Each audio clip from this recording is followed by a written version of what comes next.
Online students, can you hear me? Am I audible?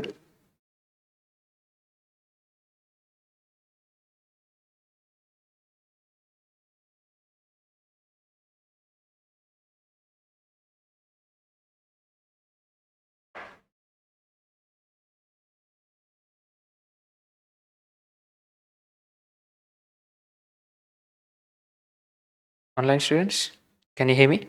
Am I audible?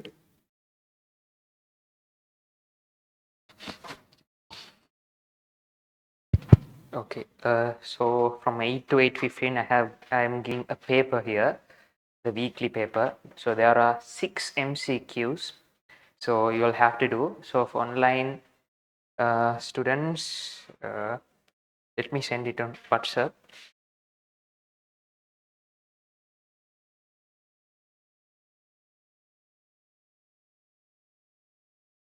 The thing is, you should collect them, online students. Take it from the institute. Last week we started this program, the weekly paper program.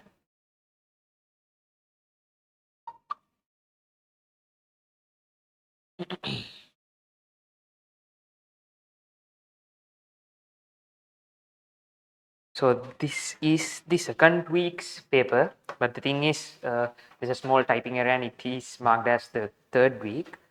Okay, so let me send it to the group. Online students, if you all want to ask some questions, if the Google Meets chat is not available, you can text it on the control room WhatsApp group. Okay, in the WhatsApp group, there's a separate group for you all to chat. It's known as the control room, so you can chat on there. Put a text. Okay. Okay, send it to the theory class, theory group. Do it quickly. Okay. So since I gave this at 8 a.m. Okay. So I'm going to discuss this. So 8 to 8:15, I give time to write this paper. There's only 6 MCQs. After that, I'm not giving an answer scheme while I will discuss this from 8:15 to 8:30. Okay. Right. Okay. So let's move on to the questions. Just let me know if there's any errors. Okay. In this paper, I hope there won't be any errors. Fine. So if I talk about today's class, what we are going to do here is today we are going to start mechanics, the second unit. So I have given you this is not the permanent tute. I have given you a tute. This tute is temporary. Still, the print is going on the process because it's a little bit bulky uh, tute. So I have to categorize the questions and those theory parts separately. So I'll send that to the group. So keep it with you.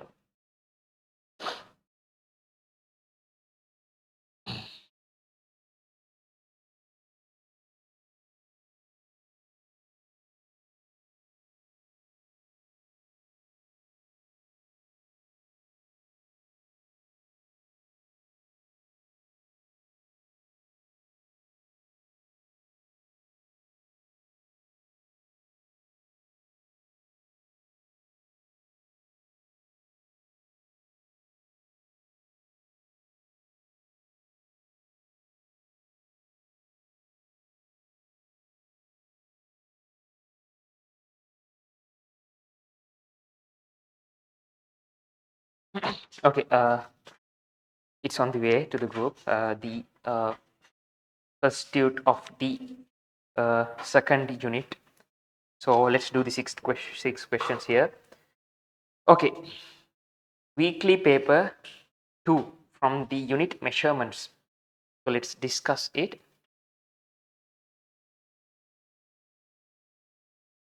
Okay, first question.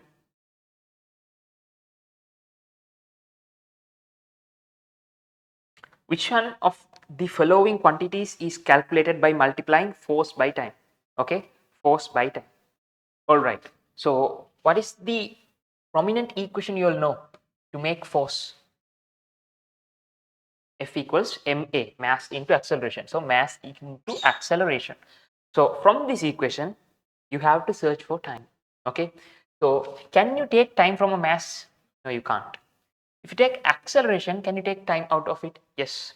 You'll know that acceleration is the final velocity minus initial velocity, or the change in velocity divided by time, right? So I name this as delta V. Delta V in the sense difference of velocity divided by time. So I'm going to substitute that here. M delta V in the sense difference of velocity. F equal m delta V over t. So if I take t to the left hand side, it is ft equals to m into difference in velocity. What is difference in velocity, people? Sorry, mass into difference in velocity. I mean, consider this as just velocity. What is the product? What's the final product if we multiply mass by velocity? What's it? It's momentum. So if we take the product of force and time, it is equal to the product of mass and velocity, and that is equal to momentum. Momentum.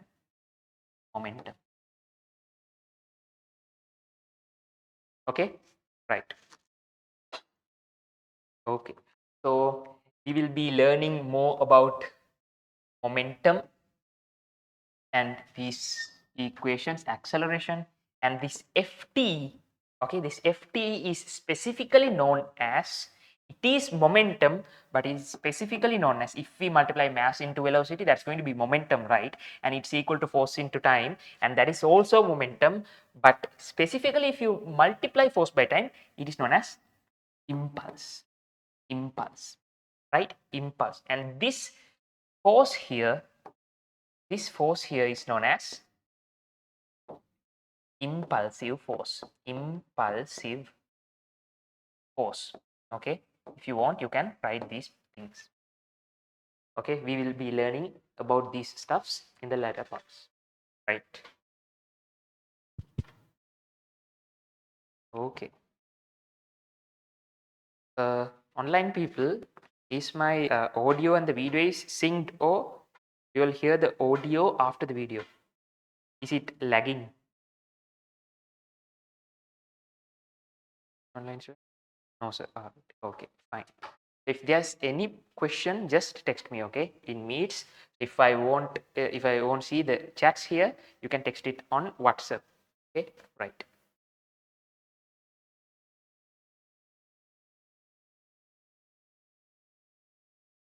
In the control room group. Okay, I have allowed you all to text on link that group. Right. Okay, let's move on to the second question. We have another 2 minutes, right? Second question. Okay, second question.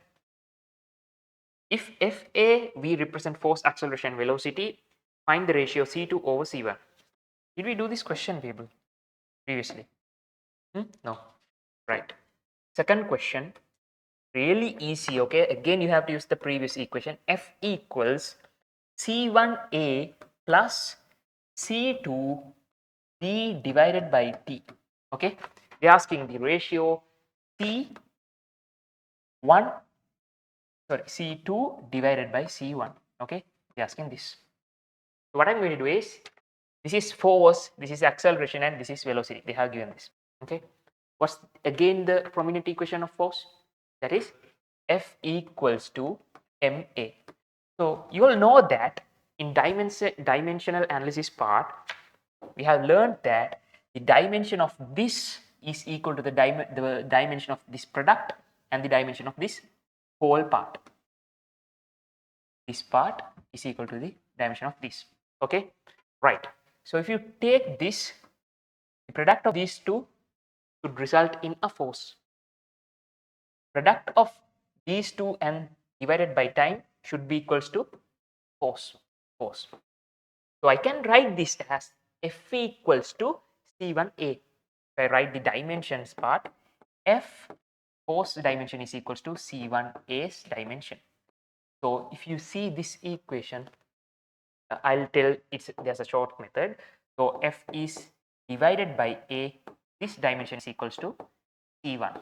Okay, force divided by acceleration. So force divided by acceleration is, here you have kilogram meters per square second divided by meters per square second. This to this cancel off. What is the final result? Kilograms. That's a mass. Okay, right. So what I'm going to do next is I'm going to write the dimensional shield part for this part. F, dimension of F is equals to C2V over T, the dimension of this part. So C2's dimension, okay, I'll write it again in the right hand side. C2 is equals to F T over V. Okay, this whole part's dimension, right? Okay, so again I'm going to do that here in this direction, this side. So the dimension of C2 is going to be force, kilogram meters per square second multiplied by second divided by velocity, meters per second. Okay, so meters per square second into second is going to be, this part is going to be meters per second. All right, per second, per square second multiplied by second, that's going to be per second, right? So this is meters per second, this is meters per second. So we can cancel these off. So again, the dimension of C2 is kilograms. Dimension of C2 is kilograms and dimension of C1 is also kilograms. So the ratio between these two should be what? 1 kilograms divided by kilograms.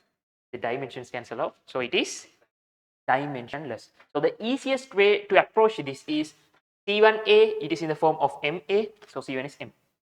Again, V over T, that is acceleration, right? V over T, that is acceleration. So if you subject acceleration, that's going to be mass. C2 is also mass. So C1 over C2, that's mass. C2 over C1, both are mass. All right, right. So let's go to the next question. Which one of the following pairs contain one vector quantity and one scalar quantity? The answer is vector and a scalar. So force and kinetic energy, that should be. Okay. Displacement and acceleration, that is vector vector. Power speed, that is scalar scalar. Write it down. Work potential energy, both are scalar and scalar. Force kinetic energy, that is a vector and a scalar. Momentum velocity, vector vector. So every time remember that work dimension is equals to energy's dimension,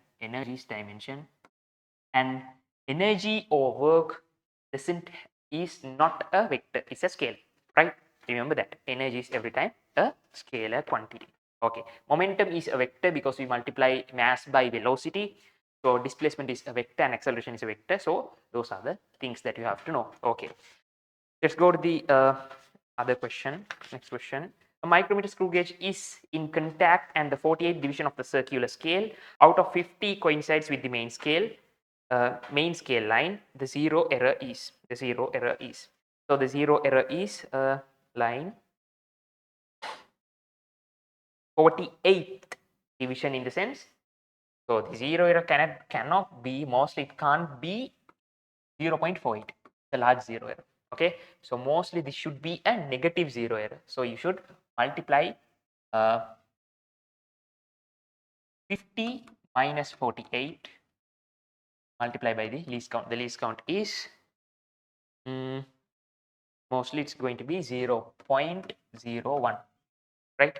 So the zero error is 0.02. Okay, so you take, this is a micrometer screw gauge. So here is the micrometer screw gauge. I explained this previously also. So if it is a negative part, this should turn anti-clockwise. Okay, anti-clockwise. So this is going into this direction. This is a negative zero error. So this is a what correction? Positive correction. So you have to add the final part. So the answer is third, 0.02 millimeters should be added. Must be added.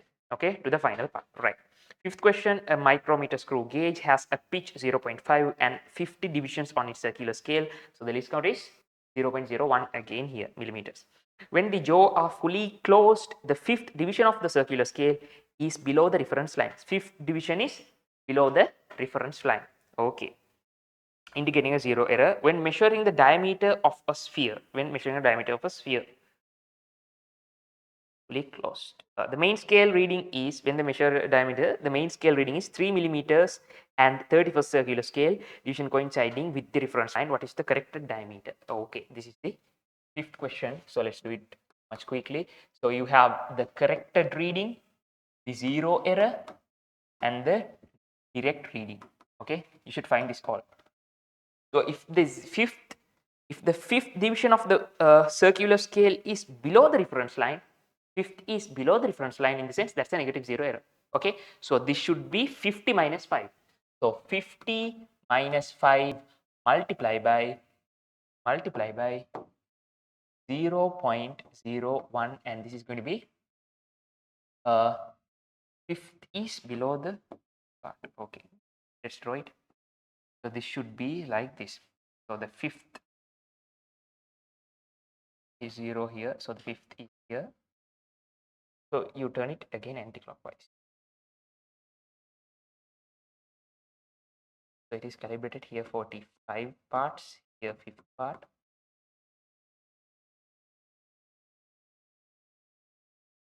This clockwise going to come here. This clockwise, this goes here. Okay, sorry. Right. So let's go to the previous question. There's a small erroneous part here. We turn this anti-clockwise. Okay, anti-clockwise in the sense this is going to come out. Okay, this is going to come out in the sense this edge is going to move in this direction. If you take the scale, if this is 0, this is going in this direction, this is a positive zero error, people. This is a positive zero error, so this is a negative correction. So the answer should be fourth one. Okay, fourth one. So that's a small mistake here. So in this case, the fifth is below this. That means we are turning it again anti-clockwise. Anti-clockwise. So fifth is here. So this should move in this direction.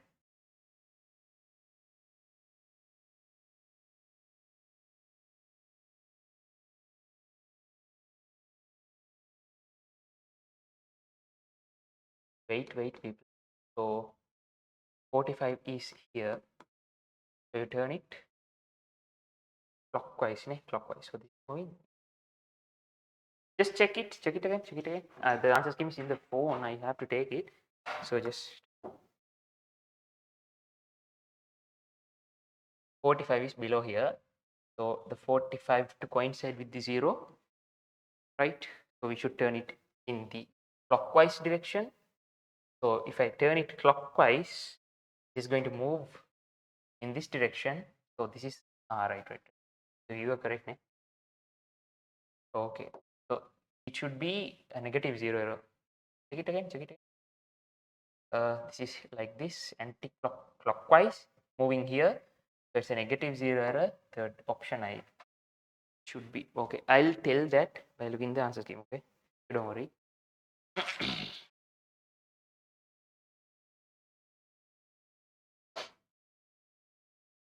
So this is the next part. Okay. Let me be clear here. So the fifth division is below. So 0 is here, below the 0 line here.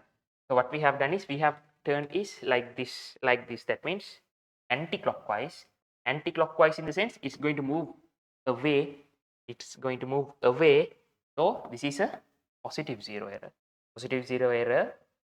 So if first of all it is coincided, but this is moving in this direction, so it's in the positive side, positive zero error, negative correction. Okay, negative correction. So that's why we can't subtract this. So this should be 5 multiplied by 0.01. This is 0.05. Positive 0 and negative correction. I put a negative here. The reading is 3 and 31st circular scale. 3 millimeters in plus 31 into 0.01, right? Okay. So this is going to be 3.31 millimeters So this is a negative correction.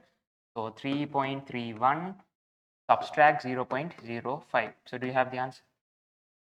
No. Do you have the answer? 0.05 should be 6. Answer is not there. Am I correct here? 3.35. Let me check. Echo paper, not echo paper. This.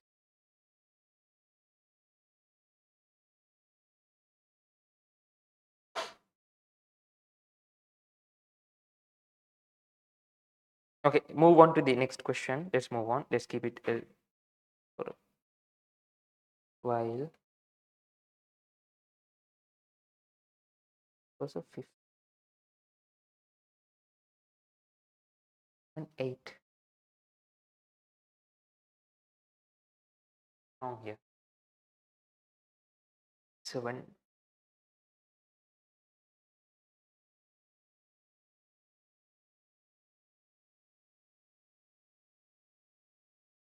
So error here. So the line. Okay. So the return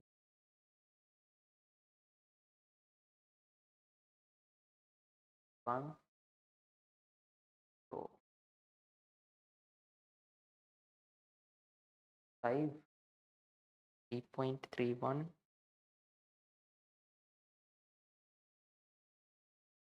3.5 then. 581.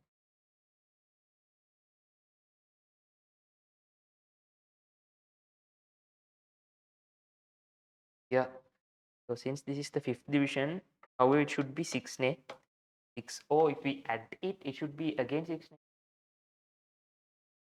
Subtract 2.26. Sorry. 3.26. 3.26. Oh, if we add this is going to be 3.36.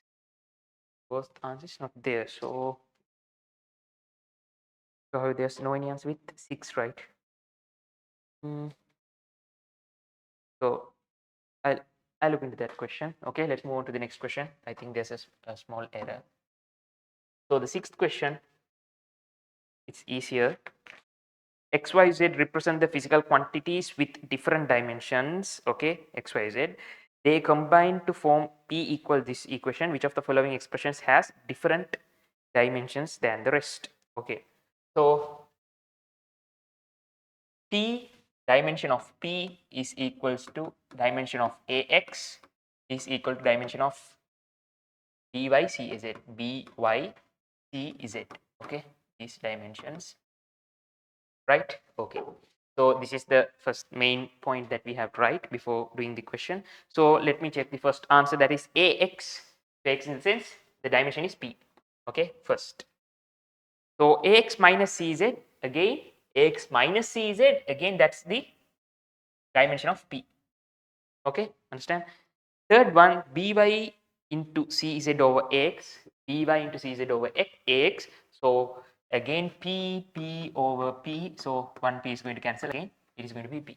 Okay, so this is also p. If you go to the fourth option, again that's by squared over p. So by is p. Again it is p squared over p. It is going to be p. Okay, so again that is also p. So the fifth option is the answer. There is dy into cz. So dy is p, cz is p. Finally it's going to be p squared. So this is the shortest one. So fifth one is the answer. Okay, let me check and confirm the fifth question. Okay, don't worry. Okay, so the answer for the fourth question is 0.02 must be added. Okay, must be added. Is it? So that is a negative 0 error. Okay, negative 0 error, positive correction. Okay, fine. All right. Right.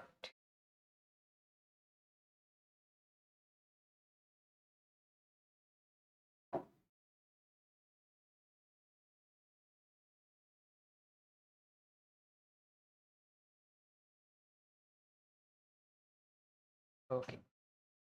Check your tutes. I have I didn't send it again. Wait.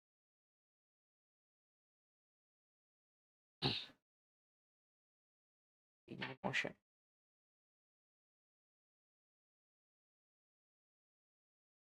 Okay.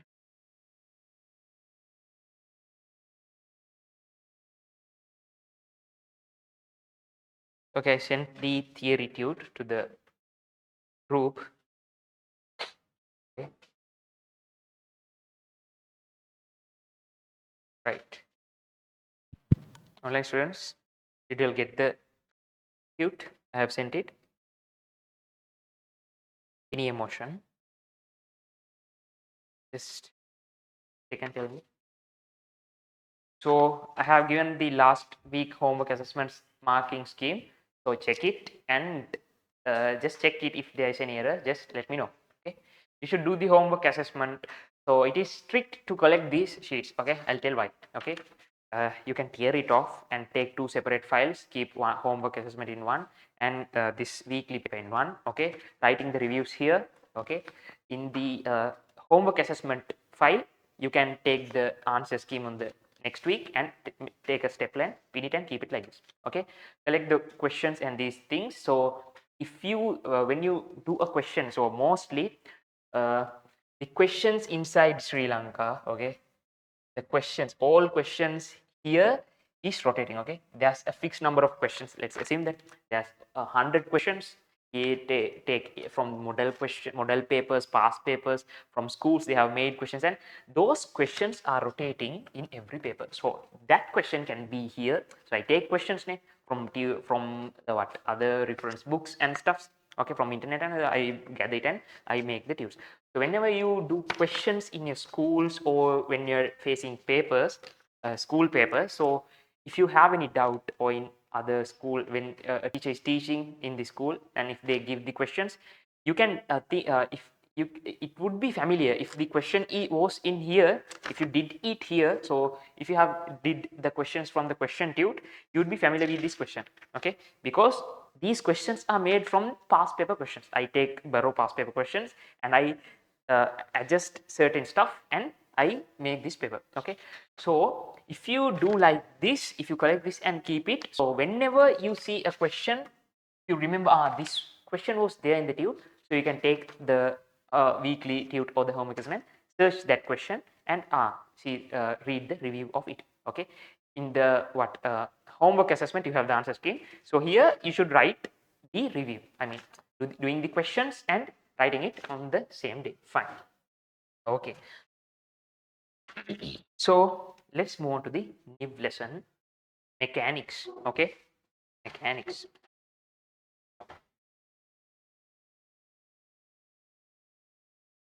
Right, mechanics. So mechanic is the biggest lesson in physics. Okay, that's the biggest lesson. So mechanic,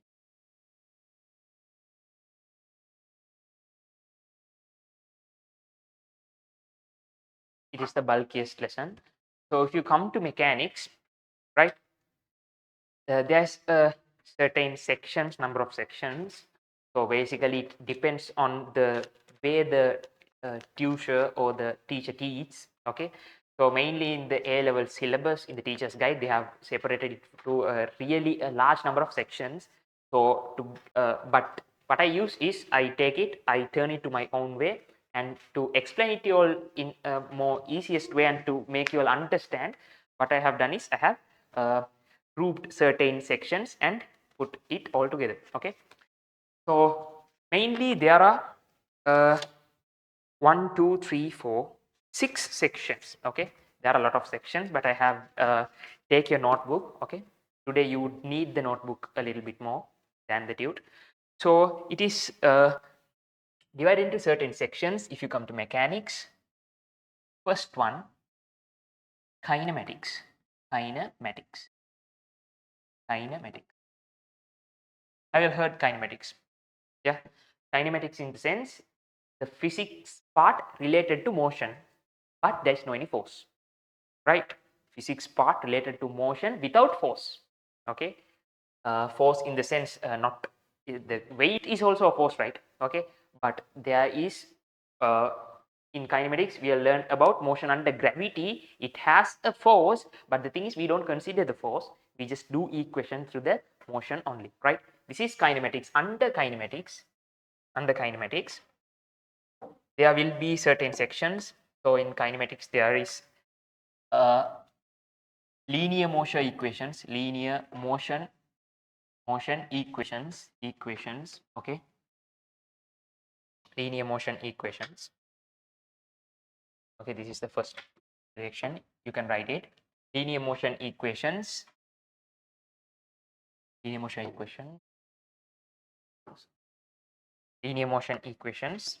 And after that, motion under gravity, right? And you have relative velocity. Okay, relative velocity.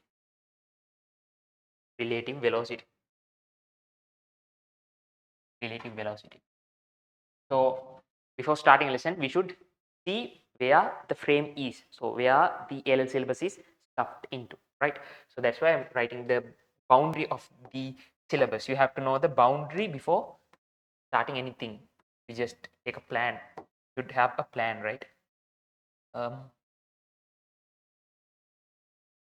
Okay. So the second part is Newton's law. All the stuff related to Newton's law. Okay. You all know Newton's law. How many laws do we have? Newton's law? 3 Newton's law. Okay. So basically we study about forces here. Okay. We study about forces and other certain stuffs. Okay. So here basically we are going to talk about the three laws. And we are going to talk about momentum here. Okay.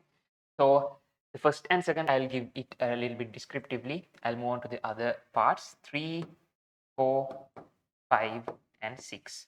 Okay. So the third one is moment. Okay, moment. So you'll know moment. Force into perpendicular displacement, that moment. So under moment, you have equilibrium, and you have center of gravity,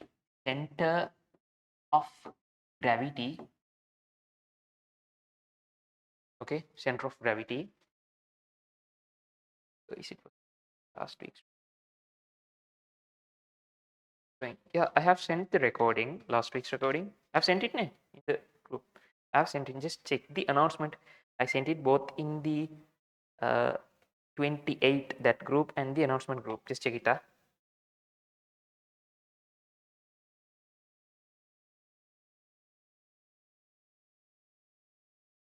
Kinematics, moment.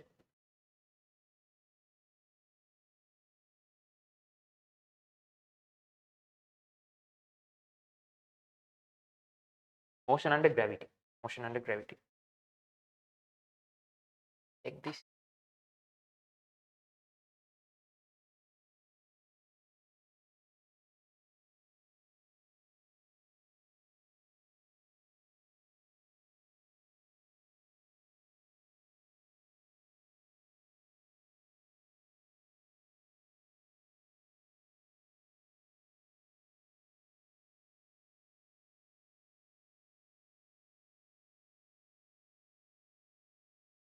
Okay.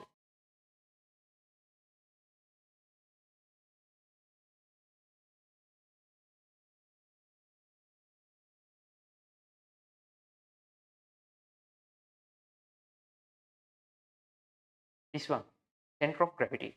This is center of gravity.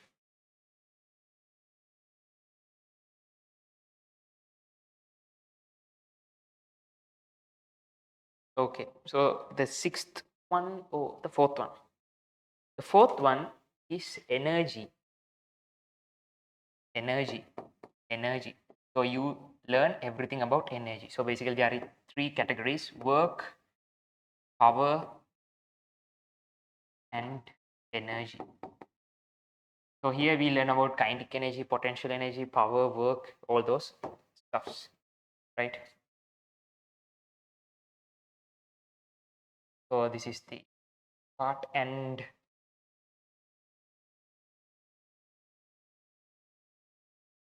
okay, next, sixth is we learn about angular motion. Angular motion.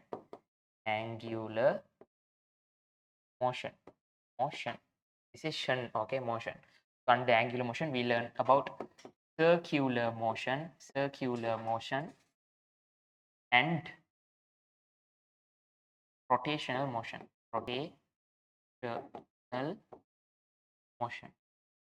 Ah, right.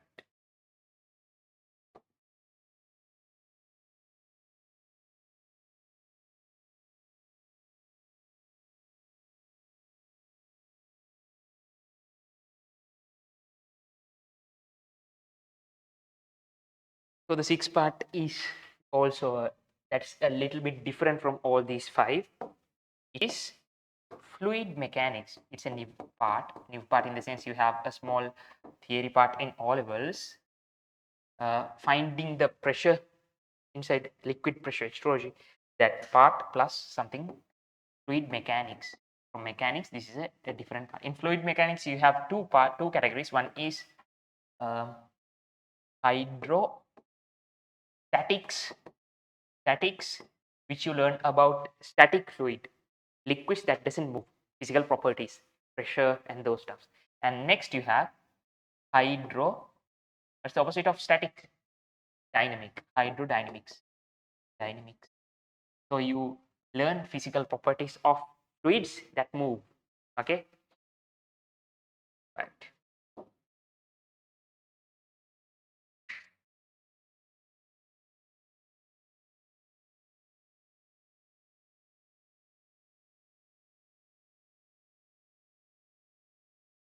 Right. The main six categories. Online students, take, if you can't see this, take a screenshot and zoom it out. Okay, right. Kinematics and these stuffs. All right. So first of all, I have divided these also to these number of tutes. Okay, it would get different here because I can't say this much tute it would be because still I'm putting all up to make the tutes. So mostly there will be 6 theory tutes. Okay, it can be greater than that theory tutes. It can be 7, 8 or stuff with the uh, with the easiness for me to teach. Okay, I'll change it. So the next is you get question tubes and the practical tubes. So first of all, we cover every theory in the sense, do the theory with questions, and after that, after completing the whole theory, or like after completing 2 parts from here, I'll do the practicals relevant to that part. Again, 2 parts practical relevant to that part, and I will cover the practicals also. Right? Understand? Okay, so today we are going to start kinematics. Okay, we are going to start this part, kinematics. Okay, so we are going to learn about linear motion, then gravitational motion under gravity and relative velocity. So the temporary tute I have given today contains linear motion, motion under gravity. Okay, this part, motion under gravity. So the relative velocity will come with the binded tute, and the linear motion. It's as linear motion is a small part. It's like one whole page. It's enough to complete it. So I'll give you that on the notebook. You can write it. So let's move on to the our second unit. Right. Okay. So linear motion.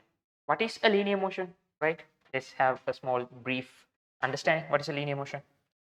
Linear motion is movement of an object. This object on a straight line. Okay. This moves in the straight line. Okay. Right. So we measure the distance. We can measure the distance as well as the displacement. So here, to go specifically, we move on to the vector parts of every physical quantity. So more than we are finding the distance, we focus on displacement. Okay, so if this is moving, this should have a speed or a velocity. So we choose velocity from here. Okay, if this is if there's a force applied on this, this moves with an acceleration, right? Okay, so from here to from point A to point B, it takes some time. Okay, from here. So let's take here, it starts with t equals 0. Okay, so it will come to this point when it is t equals t. It's an unknown. Okay, I'm writing with all the unknowns. So velocity, acceleration, displacement, and time. Okay, these are the main stuffs you have to know. So these quantities we categorize. There are four main properties, physical properties. So velocity, acceleration, displacement. I'll write it in the, first of all, let's write time. It's a little bit different. Then we have the displacement divided by time. It's velocity divided by time. It's going to be acceleration. Okay, time, displacement, and velocity, and acceleration. Okay, don't still start right. Okay, acceleration. Fine. So here, if you take velocity, if there's an acceleration in this object, the velocity is not uniform. Okay, the velocity changes per second. That is acceleration, right? So the velocity is going to change. So the initial velocity and the final velocity is different. So therefore, this velocity is divided into two parts. What is it? The initial velocity and the final velocity. So we define those stuff here. So we tell if this is going to has a velocity, and if this is going to have an acceleration, we say that when t equals 0, the velocity is u, and when it's t equals t, the velocity is v, and v is going to be, now the v is not the velocity, it's going to be the final velocity,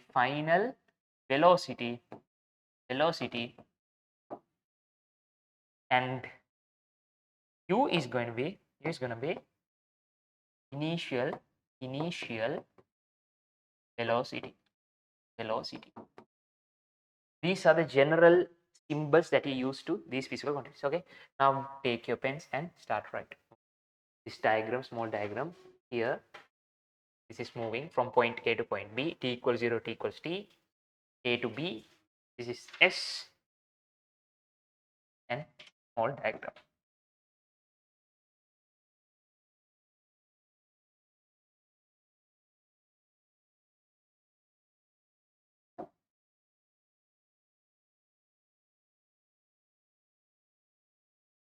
This is applied with an F force, right?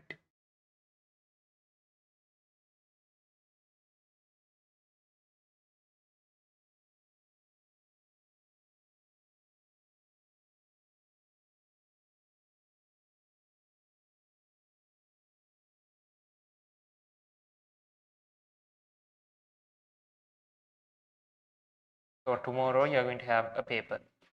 You know, the unit wise paper is going to start from tomorrow onwards. Okay, so the notice about tomorrow is, from tomorrow the paper class is going to be an official paper class. Okay, so in the paper class, I'm going to give you a paper. So first of all, before we are completing the whole A-level syllabus, I'm going to give you papers unit wise, and when 2 units are finished teaching, so I'm going to move on to another paper series. So after you finish 1 unit, I'm going to start giving you papers from that unit, and that paper series is known as echo paper series, because every time you finish the first unit and you get the paper from the first unit until second unit is over, so you're going to revise again and again the first unit. Okay, so it is no, therefore I named it as a core paper. So here what you do is come to the paper class.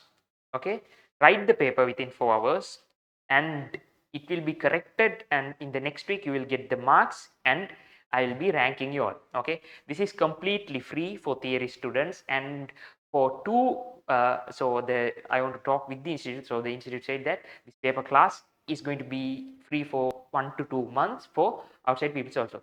The people who go theory class for other in other institutes can come to the paper class and write it.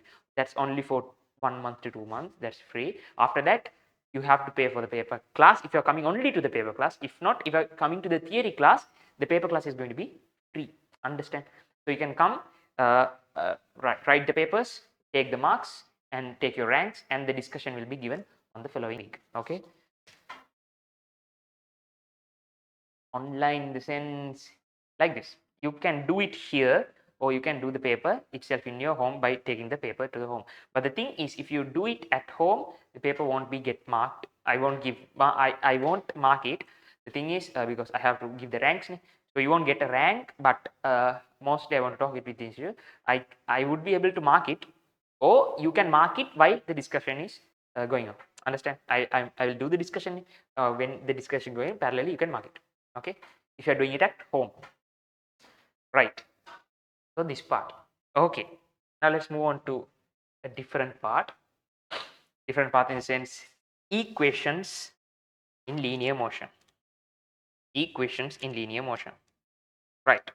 Okay, so basically there are 4 equations in linear motion. Okay, finished writing. Okay,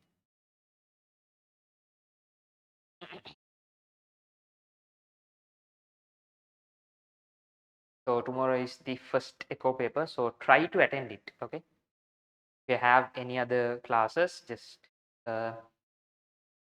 however manage it. Okay, talk with the student.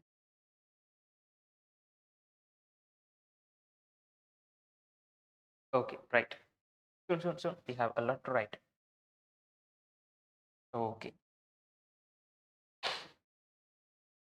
So there are basically 4 equations in linear motion. If we come to linear motion.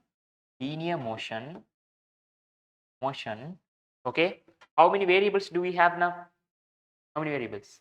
We have 5 variables. We have 5 variables.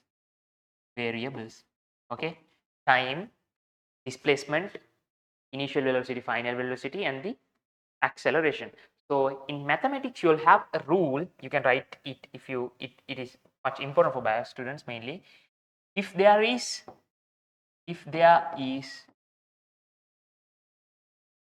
n number of variables, we should have n number of what equations. Okay, if we have n number of variables, we should have n number of variables. Is it visible online, students? Okay, still we are not moving to the tube, still we are on the notebook. Okay, just going on the basic stuffs, right? Okay, so since there is 5 variables, there should be 5 equations. Okay, so there should be 5 equations, but we learned 4 equations, we derived 4 equations, and the 5th equation is it's optional. You can make it, or the thing is, it's not that much obligatory. It is optional. If you want, you can make it, or you can do the questions without that also. It is possible. Okay, I'll tell why. Okay, so let's move on to the first parts. Right, so we know that acceleration. Okay, acceleration, we are going to go to the first equation. Right, first equation. What is acceleration? Acceleration is rate of change of velocity. So this is equal to final velocity subtract initial velocity divided by time. All right, so what I'm going to make is, I'm going to make this equation in a straight line. Okay, that's my objective. So what I'm going to do, I'm going to multiply this by t, v minus u, and I'm going to avoid negative variable. So what I'm doing is, I take this minus u to this side, and after that I'm going, then v is going to be alone in this side, right? So I'm going to again swap the equation, write it like u plus at. Did you understand this step? If not, I can write it again. Okay, what we did here, v u, okay. After that, I swap the whole equation to the, I swap the right hand side and the left hand side. Right. So this is the first motion equation, linear motion equation. This is the first linear motion equation. Understand? What is it? V equal u plus a t. Right. V equal u plus a t.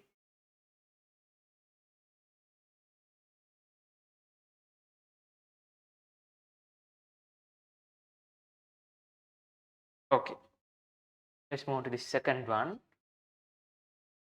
So let's say a car is moving. A car is moving with an acceleration. Okay, with an acceleration. Right. So this car should have an initial velocity, final velocity, and there should be a time period, and there should be a distance it has traveled. Okay, distance it have traveled. So I'm going to find this distance. I'm going to find this distance. Here the variables are, right down here, the variables are acceleration, velocity, initial velocity, and time. Okay, we choose for one equation, right? We need these parts. I know that from O-level knowledge how to find the average velocity. How to find it? You have the final velocity, you have the initial velocity. What you can do is, since the velocity is changing linearly, okay, since it's changing linearly, I'll explain what is meant by linear. Okay, we can find the average by adding the initial and the final velocity and dividing that by 2. Okay, this is the average velocity. Understand?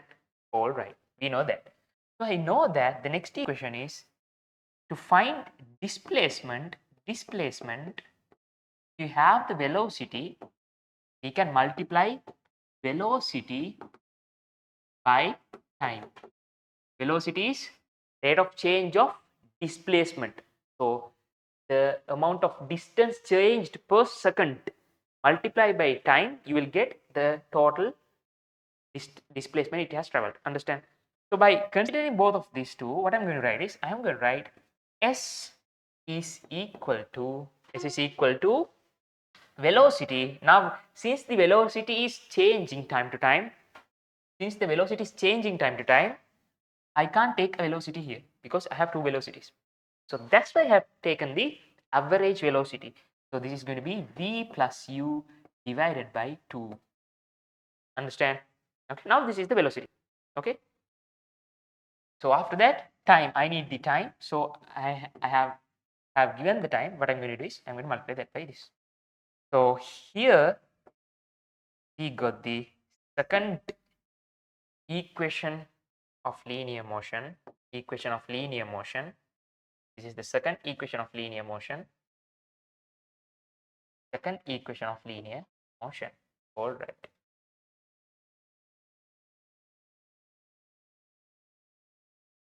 Second one.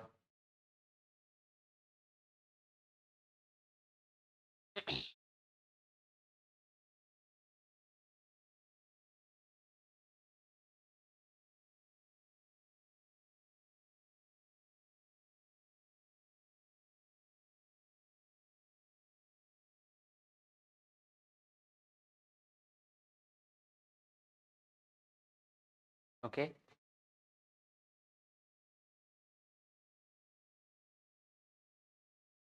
So how many variables do I have? 5 variables now. 5 variables. So this the way, and I'm going to write the number of variables. So the variables are velocity, time, initial velocity, final velocity, No, we have to write the displacement. Okay, let's write the displacement. Displacement, initial velocity, final velocity, and what? Acceleration. Acceleration. Okay, acceleration. 5, 1, 2, 3, 4, 5. These are the number of variables. These are the number of variables here. So let me make a green box.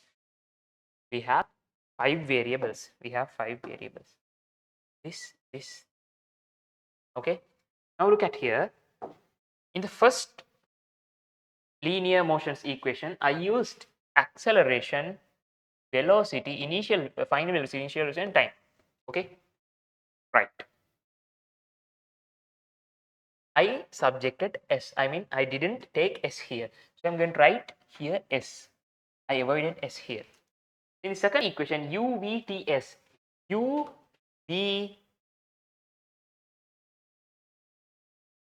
UVTNS. So we didn't take acceleration here. So I'm going to write acceleration. Okay. Acceleration. Now what I'm going to do is, little by little, now I'm going to avoid time. I'm going to avoid time and write the equation with STUNA. Okay, STUNA. This is how I do it. Okay, I take the first and second equation. I'll take the second equation.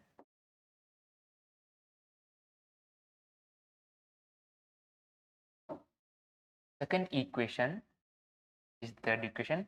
I'm taking the second equation, that is S equal V plus U over 2 into T. So what I have to avoid here? Avoid here T. What am I going to do? I'm going to take this T out. Okay.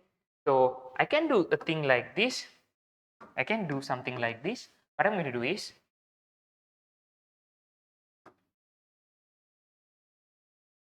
do is, I'm going to subject T from this equation and substitute that T here. Okay. In that way, I can remove this T. Understand? Okay, right. So I'm going to subject T from that equation. Line, and I'll write it. So if I subject that T from that equation, it would be, okay, if you look closely, you will understand that. Okay, I'll write the equation. T is equals to, there was V and there was U in the next side, and divided by V equal U plus 18. So this is A. The acceleration was equals to V minus U divided by T. I take the acceleration here and took the time here. Right? All right. Okay. Now what I'm going to do, I'm going to substitute that here. Okay. Substitute that here. So I'm going to write here subs. Okay. So I'll name it this as a subs. This subs this in A. Okay. So I'm going to substitute that. Right. So the next step, I'm going to remove T and write this T here, V minus U over A. Okay. V minus U over A. V minus U over A. So I'm going to expand this, simplify this. Right. Look closely. Here, this is V plus U on the numerator, and here it is multiplied by V minus U in the numerator, and since this is multiplication, I can multiply A. Understand? Here is S. Okay? Right. So you all know that in O levels, if you have addition and a subtraction of two variables, you can write this as different of two squares. You can write this as V squared subtract squared. All right? Right. Okay. So what I'm going to do is, I'm going to write it like that. V squared minus U squared over 2A is equal to S. So from here, what I'm going to do, I'm going to take everything onto the numerator. I'm going to leave the denominator as 1. Understand? So I'm going to take this A to the next side. This is going to be 2AS is equal to V squared minus U squared. So this is not beautiful, right? It's not that much beautiful because we have a negative symbol. So what I'm going to do is I'm going to remove this negative sign. So remove this negative sign, I have to move to the next side. So this is going to be v squared. I'm going to take the one, is only one part, one term. So I'm going to write the v squared here and write the u squared the next side plus 2as plus 2as. And people, this is the third motion equation. This is the third motion equation. Third motion equation. Right. I'll try to shrink this.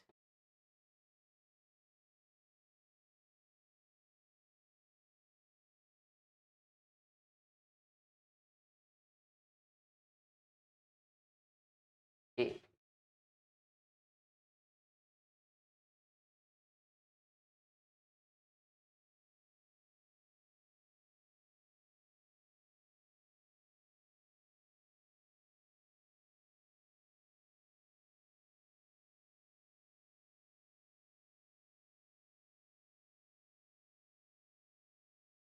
The third part, right, like this.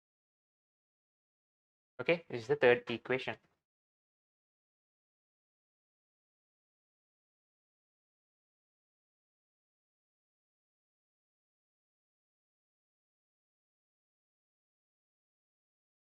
So let's use another color shape. What is it?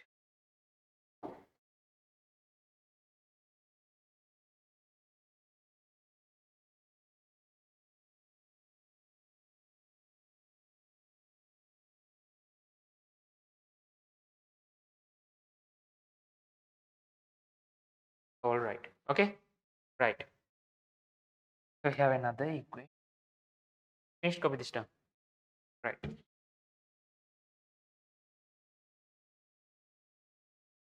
So now, if you can tell me what I'm going to neglect now. I mean, I have to avoid another uh, variable from these equations. What is it? What is it? Hmm?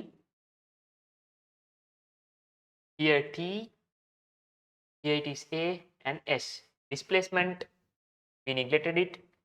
Acceleration, we neglected it. Time. So now I have to neglect velocity. So what I do is I can neglect either u or v. Okay, I'm going to neglect this v here. Hmm? I mean,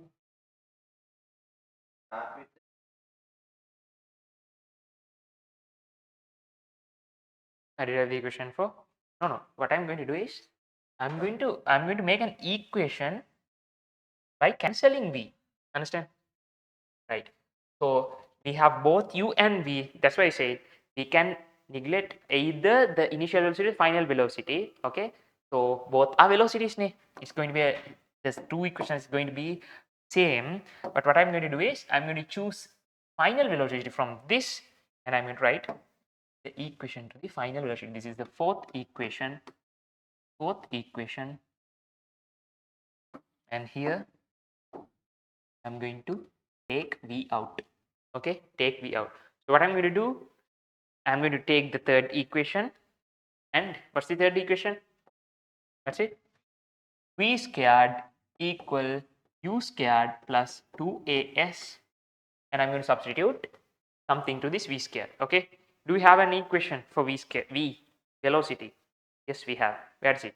It's the first equation. In first equation we have derived an equation for velocity, final velocity. So I'm going to substitute that v is equal to subs v equals ua u plus sorry v equals u plus at. Okay, I'm going to substitute this. So u plus at squared is equal to u squared plus 2as. 2as. So I have to do a lot here. I'm going to take the squares out. U squared, what is this? I have to what? Two variables addition. So I can write this as at squared plus 2UAT. Okay, right. U squared plus 2AS. Okay, so here I'm going to see what I have subjected. Here I subjected velocity, again velocity.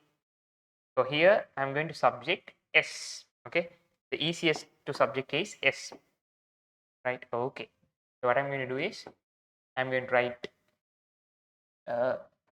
this U squared here plus A squared T squared plus 2UAT. Okay, AT, and I'm going to take this U here, U squared into this side, that's going to be minus, so 2AS. So this U squared to this U squared is cancelled off. Okay, U squared subtract U squared, that's going to be 0. All right. What I'm going to do, I'm going to subject, I said I'm going to subject S. So to subject is I have to remove 2A. So by dividing the whole equation by 2A, I can build the equation. Divided by 2A plus 2UAT divided by 2A. So this 1A to this A is cancelled off. This 2 to this 2, this A to this A. All right. So the equation, I'm going to take everything to, I'm going to swap the equation. So this is going to be S equals to UT. From here, I have U and T remaining. Okay, UT plus half AT squared. Half AT squared. Okay, half AT squared. Understand? Okay. Right. Yellow color. So this is the fourth equation. You can go home and try to make the fifth equation. In the fifth equation, what do you have to omit?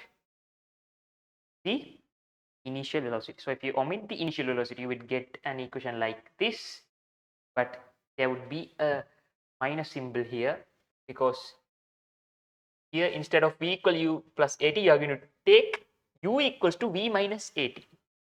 What you do here is, okay, u equals to v minus at. So if you subtract here v minus at, here that minus is going to come here, v squared same as it is minus 2u at.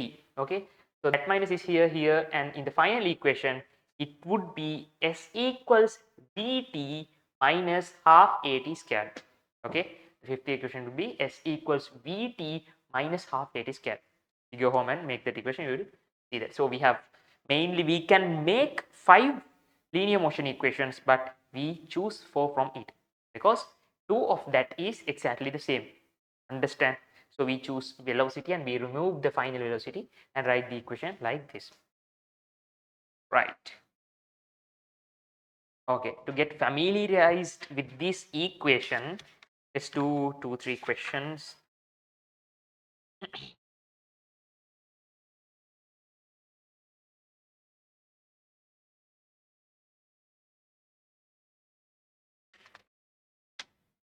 Okay, so these are O-level knowledge, right? You have these sort of questions like this. Starting from rest, a motor car accelerates uniformly for 10 seconds to reach velocity 10 meters per second. Calculate the acceleration and the displacement at the end of 10 seconds.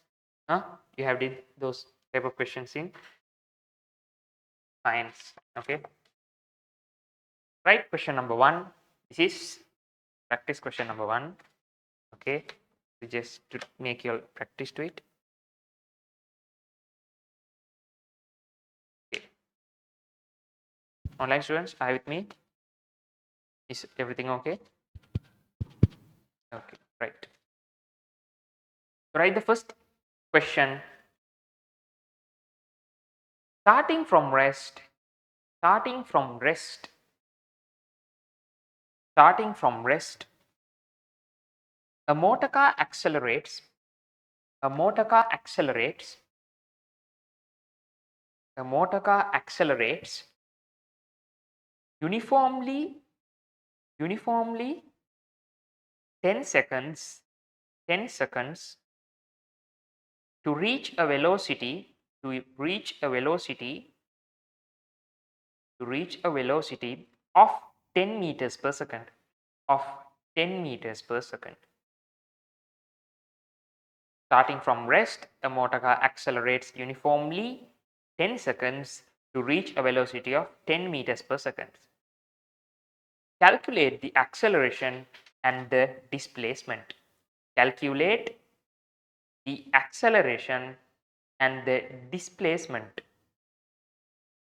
at the end of the 10 second. Calculate the acceleration and the displacement at the end of the 10th second. All right. Okay. How are we going to do this question?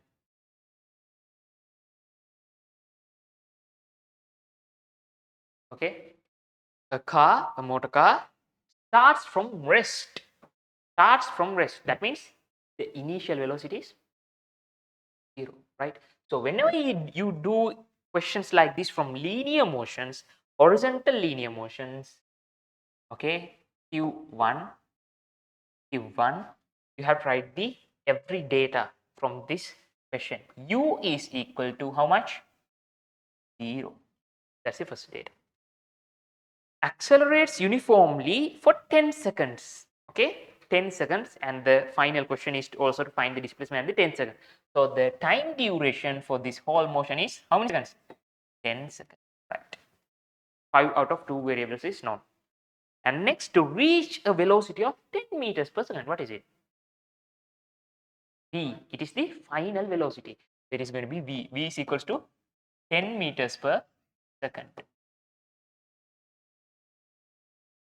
Right, okay. So what you have to find is find the acceleration and find the displacement. Okay, right. So here we have 3 known data and 2 unknowns. Okay, we can use like this. Just look at the plan. We can use these 4 and find A at first, and we can use these 4 and find S at first. Okay, you can use both method and find A and S. Understand? Right. So when we are having this equation, we are going to avoid S. So what is the equation that we omit S? What is it? First equation, that is V equal U plus AT. So I can use the first equation. Okay, right. So if I'm going to omit acceleration, what is the equation? What's the equation? S equals U plus V divided by 2 into T. You have to memorize those equations. When you do questions, you will get practice to it. So if you neglect that part, you will get the second equation. So by using the first and the second equation, I can find the answer. Okay. I'll start from the first and move on. Right.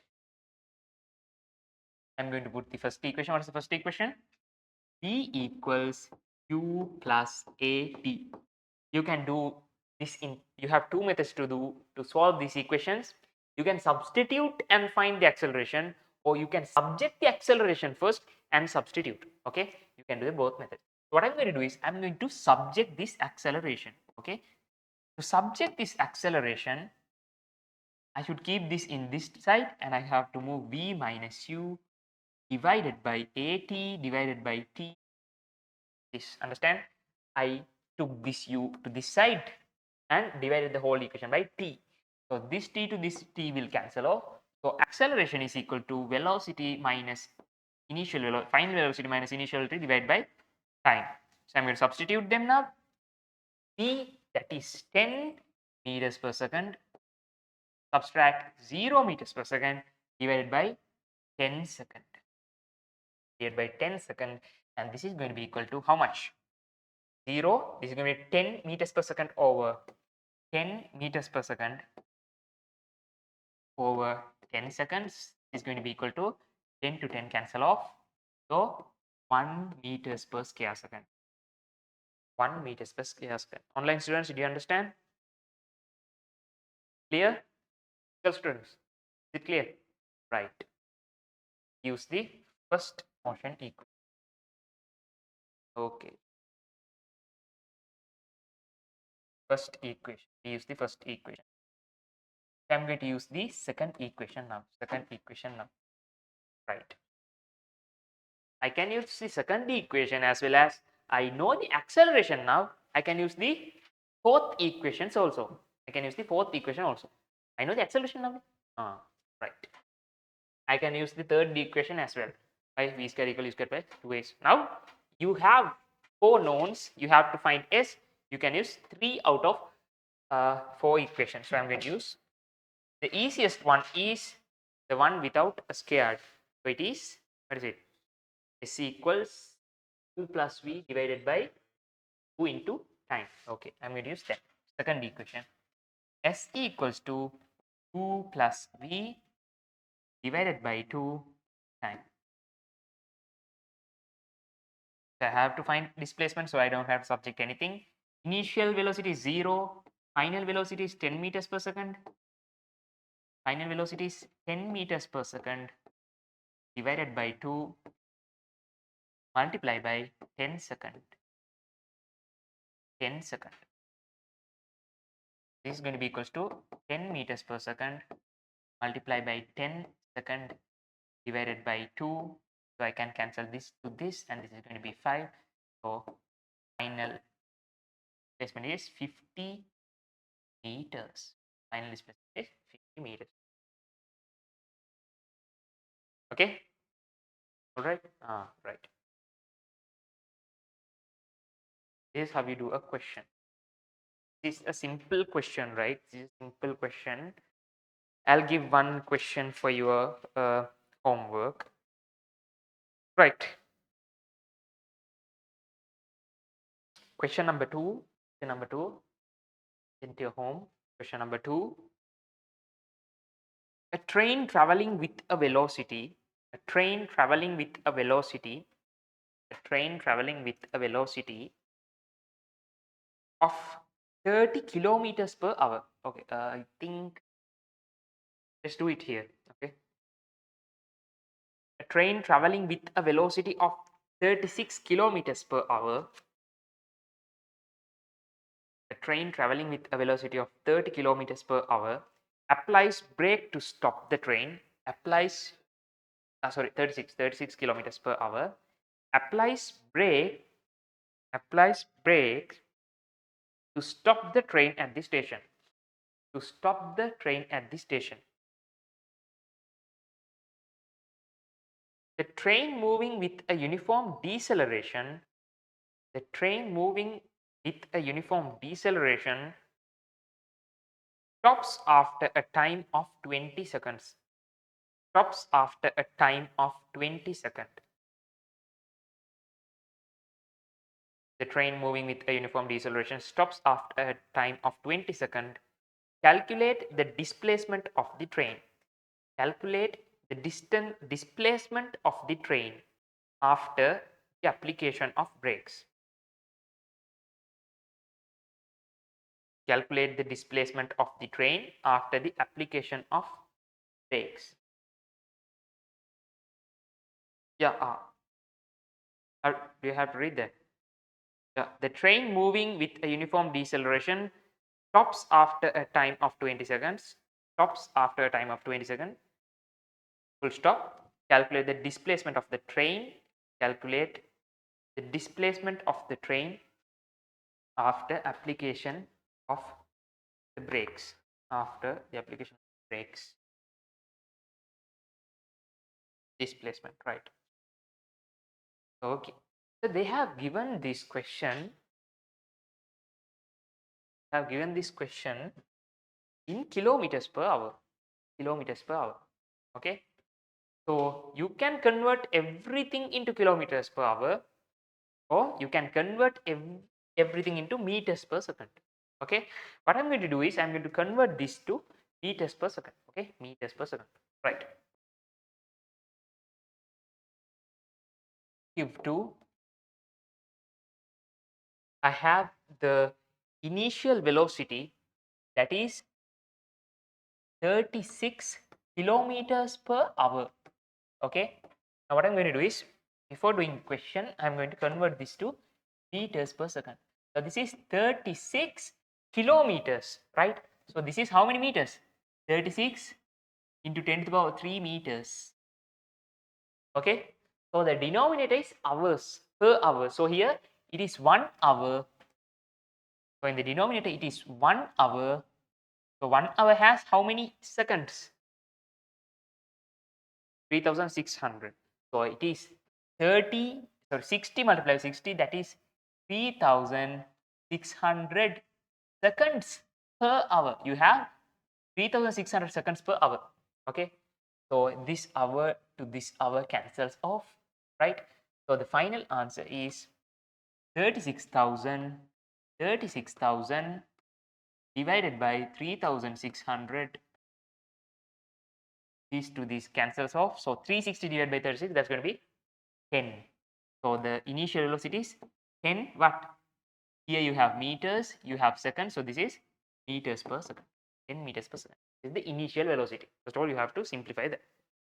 Applies brakes to stop the train at this station. So now the initial velocity is greater than the final velocity. So this is moving in an acceleration or in a minus acceleration. Negative acceleration, opposite of acceleration, the velocity is decreasing gradually. So this sort of negative acceleration is known as deceleration. Okay, deceleration or retardation. Deceleration or retardation. Retardation. Retardation. Okay. Fine. So the next part. The train moving with a uniform deceleration stops after a time of 20 seconds. So the time is t is equals to 20 seconds. T is equals to 20 seconds. Okay. So stops after 20 seconds in sense it's going to stop. The velocity is going to be 0. So the final velocity is 0. Okay. Final velocity is 0. Calculate the displacement of the train after application of brakes. Calculate the displacement of the train after application of brakes. So I have to find this S equals to what? Okay, right.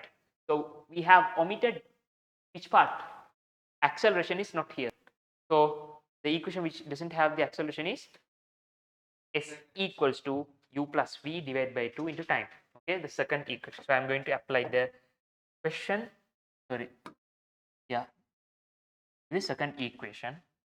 I'll write the second equation here. Fine.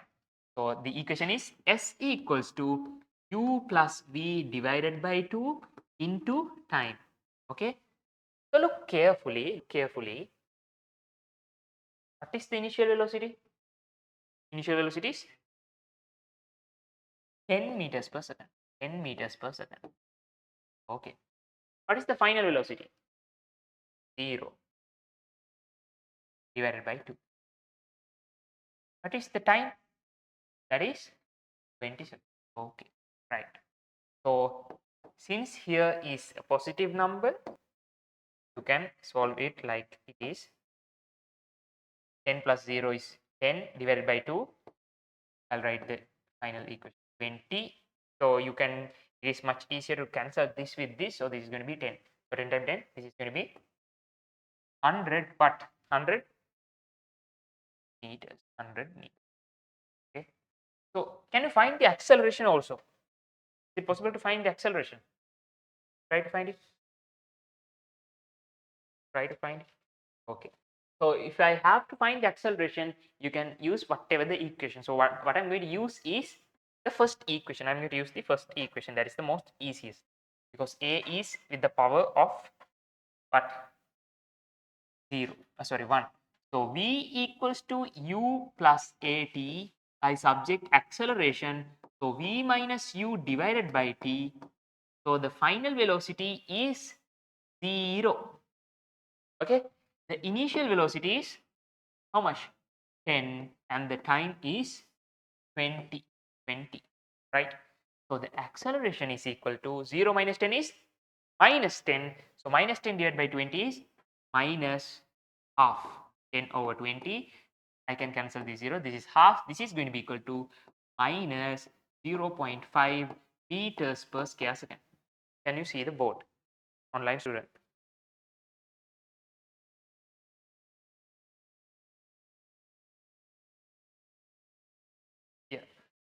You can see this part ne? This part ne?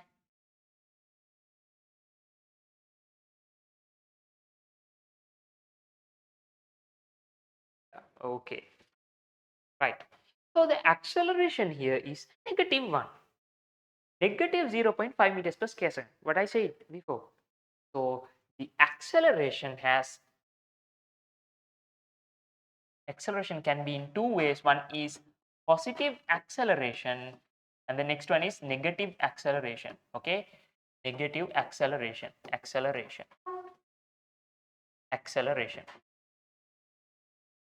Okay, so this is named as acceleration. Okay, but this negative acceleration we can call it as what? Deceleration or retardation. Understand? Okay, so this 0 point minus 0.5 is going to be deceleration. So the deceleration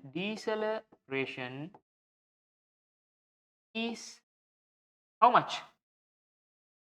0.5. Okay, 0.5 meters per square second. Let me 0.5 square second. But the acceleration is how much? Minus 0.5 meters per square second. Okay, you have to be much cautious when you're doing these sort of questions. Okay, right. So if in the previous question acceleration is how much? With the acceleration it is 1 meters per square second. So here the acceleration is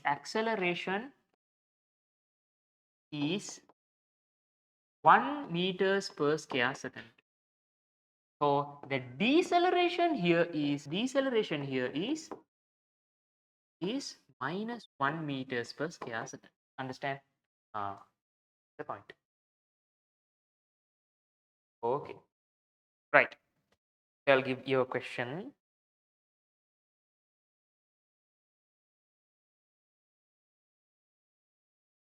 Okay. Question number 3. An object starts from rest. An object starts from rest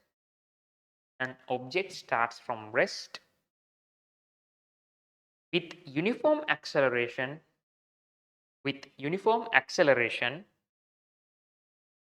an object starts from rest with uniform acceleration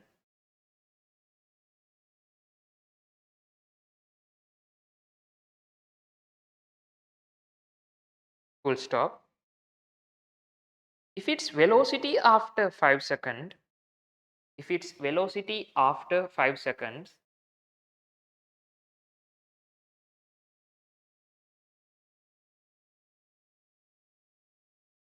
is 10 meters per second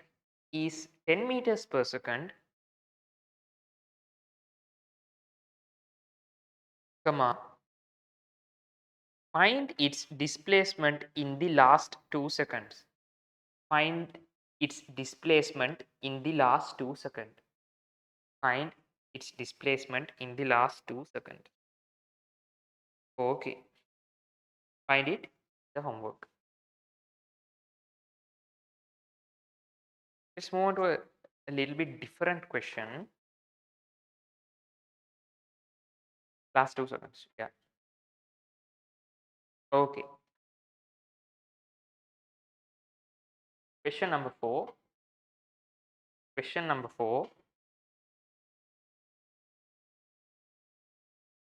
A motor car starting from rest. A motor car starting from rest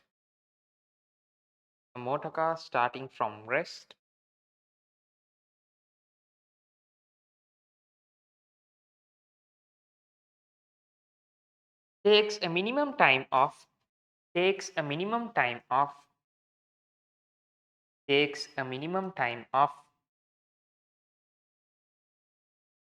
2 minutes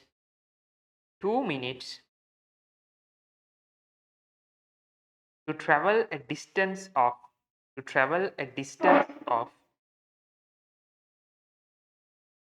to travel a distance of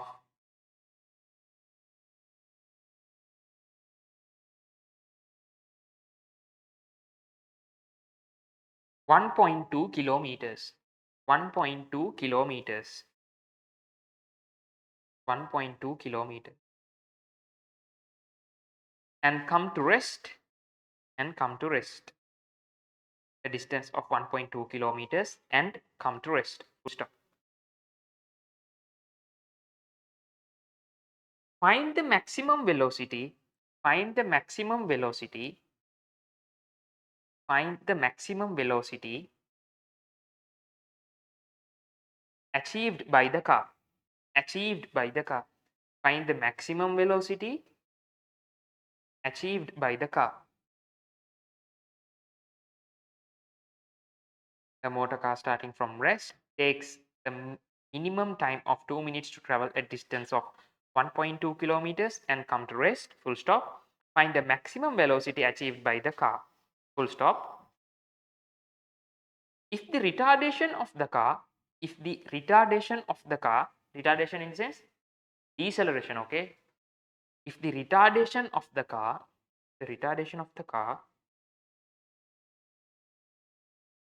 was 0.5 meters per square second,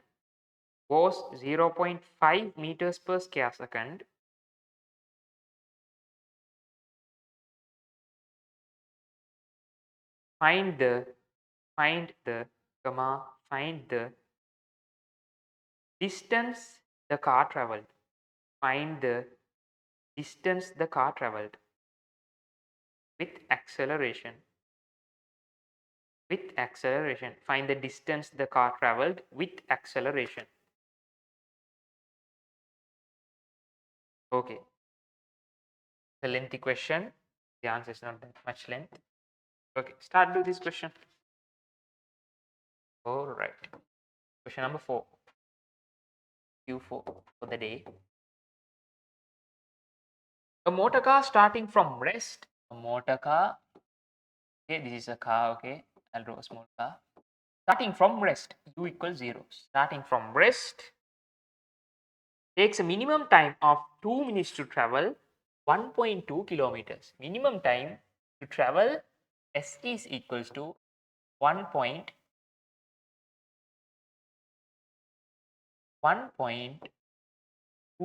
kilometers.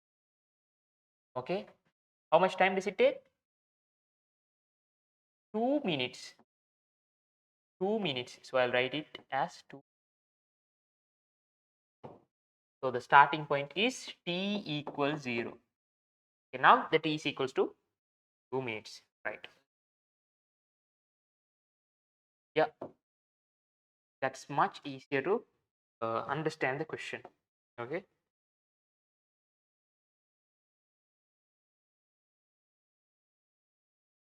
Rest takes a minimum time to travel a distance of 1.2 kilometers and come to rest.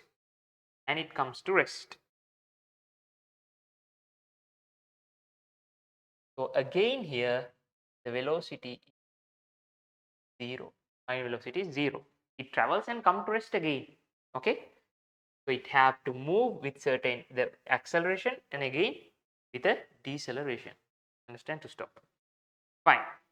After that, find the maximum velocity achieved by the car. Find the maximum velocity achieved by the car. So we have to find the maximum velocity. So the maximum velocity would be somewhere here. Okay. Okay. So I'm going to write it as V again.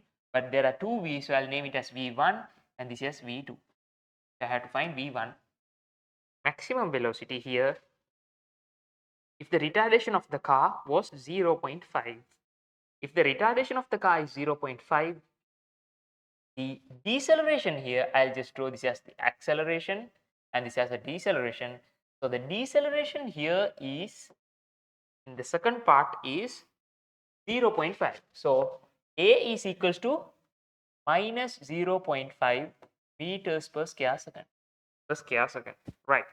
Find the distance the car traveled with acceleration. we have to find this distance. I'll name it as S1 and this as S. Okay, right. So for much easiness, I'll starting from A to point B, have to it achieves the maximum velocity at point O. Okay, let's assume that. So let's start to do the question. So we come to the first part of the motion. If you come to the first part of the motion, okay, what are the data that we know?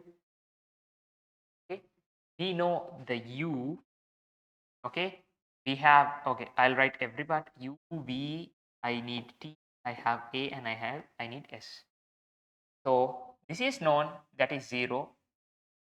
The final velocity we have to find it, that is the maximum velocity. The time, we know it? No, we don't know it, right? So I'll write it as T1, T1. Okay. So acceleration, don't know. We have to find it. So displacement, that is S1. Okay, I named it as S1. So acceleration and velocity, I have to find it, right? So the second part of the equation, second part of the motion, from here to here, I'll make it.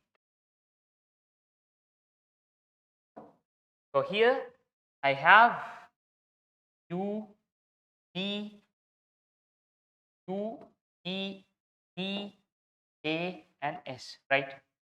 So what is the initial velocity here, people? What's the initial velocity here? The initial velocity to the second part of the motion is the final velocity of this. Okay, right. So what I write here is, I write it as V max, the maximum velocity. Okay, V max. I erase this part and write it as V. Okay, V max. So this V max is equal to this part, right? So I'm going to write it also here and write it here.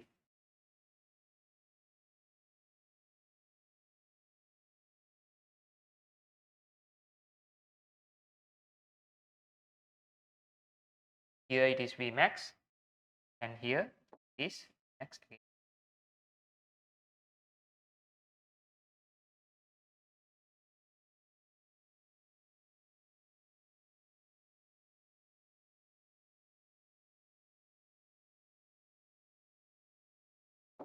Okay, can you see it? It's fine. Okay, fine. Right. So these are the part. So I'll divide this by a dotted line like this. Okay. So what is the velocity, the final velocity here? What's the final velocity here? Final velocity to the second part is 0. Okay. It becomes stationary, 0. Okay. So the time from here to here is, now look at the time. So the time I'm going to think the time parts. Okay. So here it is t equals 0. Okay, right. So here it is t equals 2 minutes. So what I'm going to do is, I'm going to convert these 2 minutes to seconds. That's much more easier. So 2 minutes to how many seconds? 2 multiplied by 60. 2 multiplied by 60, it is going to be how many seconds? 120 seconds. So here it is 120 seconds. So here, what we are going to take? We took that the time from here to is t1. Okay, the time from here to here is t1. So if the time here is t equals to t1, okay, so what is the time from here to here? The time from here to here, the total motion here, it is 120 seconds. From here to here it took t1 seconds. So from here to here it should be 120 minus t1 seconds. Understand, Anna? Right? Okay, 120 minus t1 second. Right. So I'm going to write it 120 minus t1. Okay, 120 minus t1. 120 minus t1. So what is the acceleration, people, now here? It is a deceleration. So it is minus 0.5. Minus 0.5. Minus 0.5. Okay. So do you know the displacement now? Do you know the displacement here? So I don't know the displacement. From here to here, the total distance is 1.2 kilometers. So what I do to make it much easier, I convert this to meters. This is equal to how many meters? 1200 meters. So I'm going to write it as 1200 meters. From A point to B point, it's 1200 meters. From A point to O point, it is S1. So this distance should be how much? 1200 minus S1. Okay, 1200 minus S1. Okay, so here, how many unknowns are there? There are, let's mark it. This is an unknown, this is an unknown, this is an unknown, and this is also an unknown. Okay, there's a lot of unknowns. So which is easier, this part or this part? Here is one unknown, these are one unknown, and two unknown, these are three unknown. So these unknowns are connected to this side and this side. Okay, but you have two nodes here. Okay, right? So the number of data that you know here is greater, right? Greater. So what I'm going to do, I'm going to use side. So here I have four, I should write four equations. Okay, I should have four equations. Here only there should be one unknown. Okay, so I have four variables. I should have an equation which has four variables and one should be unknown, so I can find it. So if I have four variables and if I have two unknowns, okay, two unknowns in the sense there should be two equations with these four variables. There should be two equations. So since there are many unknowns here, we can't find the answer directly by using one equation. So we have to go to two equations. So those type of questions is known as equations are known as simultaneous equation. Do you know it? Yeah. So we have to move to simultaneous equation to find the answers. Okay. I'm going to this part.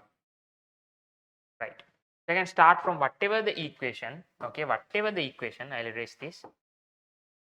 Whatever the equation, fine. So we have to decide which equation we are going to use first. Make it easier. Right. So here I know velocity, acceleration. So what I'm going to use is, yeah, first equation. But from here I have three unknowns. So I'm going to use this. It is a one part, only one. There's only V max, one term. Here's two terms and here's two terms. So out of this, I'm going to choose this. It is much simpler, eh? Much simpler. So I'm going to use these three and take one equation. So E, U, T, and A. Okay. So this is the which equation? First equation. So first equation, right? E equals U plus A, T equals D is equals to 0, U is equals to V max, A is equals to minus plus minus 0.5, T is equal to 120 minus T1. Okay, 120 minus T1. This, right. So I get an equation with, I would time 120 seconds. Okay. So I get an equation V max minus 0.5 multiplied by 120 minus T1. Okay. So I get an equation V max equal to, I get this whole part the next side, 0.5 into 120 minus T1. Okay, T1. So here what I can do is I can omit this V max by using this part here. This part here. Okay. I'm going to do a tricky part here. So now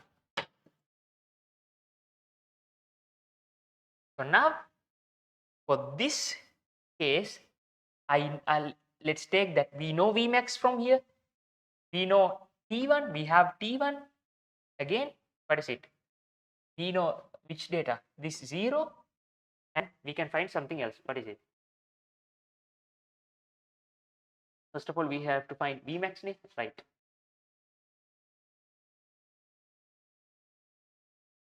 Again, equal u plus at.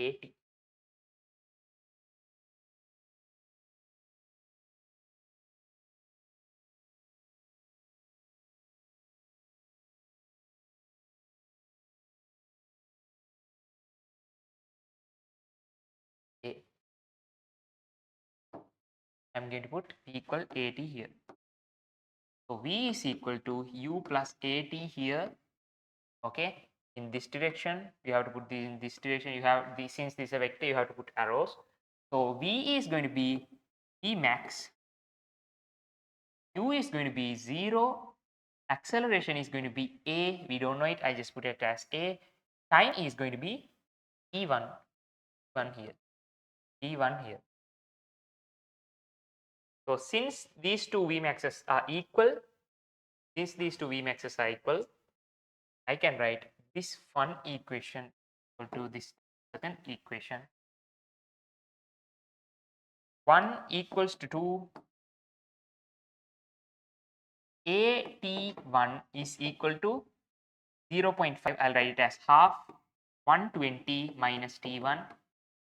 So I can multiply this by 2. Half multiply by 120 minus half multiply by T1. Here I have AT1. Okay.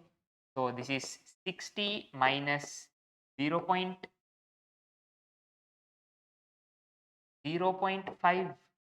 T1, and here I have AT1.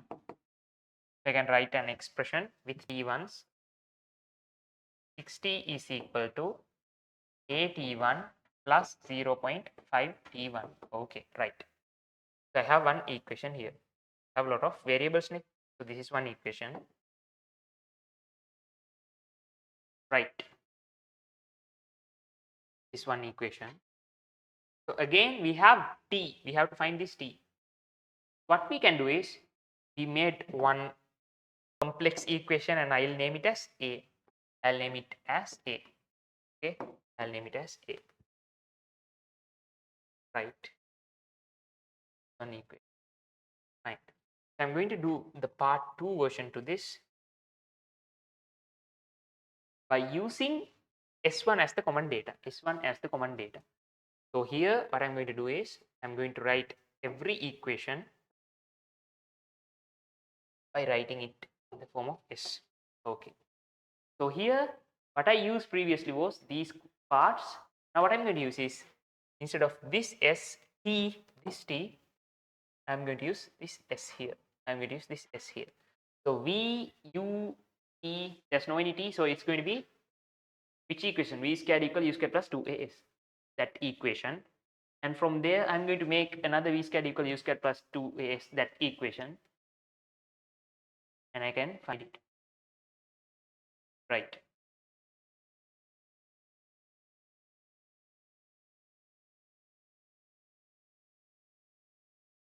So acceleration, displacement, acceleration, displacement, and final velocity, initial velocity, V equal U plus V square equal U square plus 2AS. Much easy. What S we know.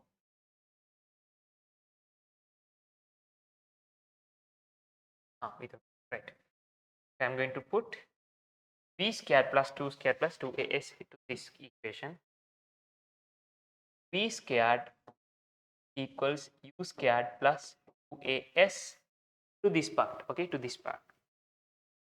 That part, the final part. Right. So the final velocity is 0. The initial velocity is V max squared, and plus 2. Acceleration is minus 0.5. The distance is what? 1200 minus S1. 1200 minus S1. All right. Time acceleration.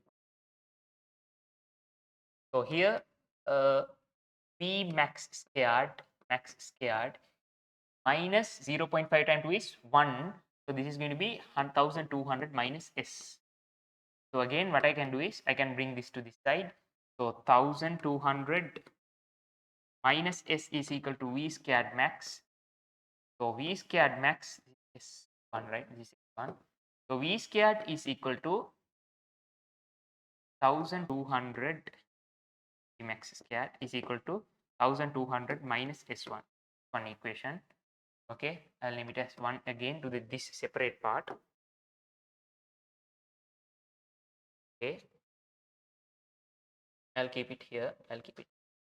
And I'm going to put V squared plus V squared this equation to the next part. V squared equal U squared plus 2as to this side. So the final velocity here is V max squared. V max squared. Initial velocity here is 0 plus 2. The acceleration is, how much is the acceleration? We don't know. So we put it as A. Here displacement going to be S1, right? S1. So here we can write it as V max squared is equals to 2as1. 2as1.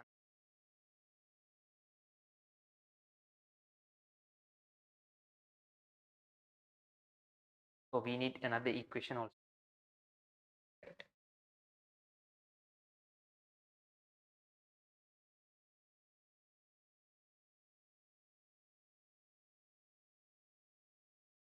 But okay.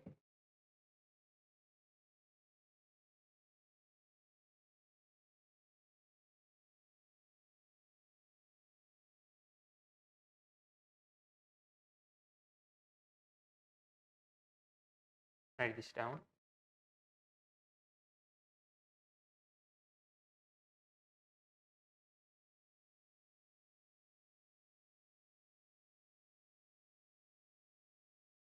So still we can put some equations. So in both of these cases, this is equation number 2 for this question.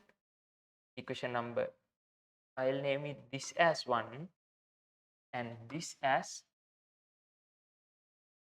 2 as 2. Okay. So this is equal to this. So 1 is equal to 2 because both side we have V squared max. So V squared max we have in both sides, sorry. So this is 2as1 is equal to 1200 minus S1, right? So here what I did was 0.5. So I can make a formula for acceleration here. So acceleration is equal to, what can I do? I'll keep it like this. Okay, let's solve this first. So here acceleration is equal to 1200 minus S1 divided by 2a, right? Divided by 2a. This is one equation for this. So I'll name it as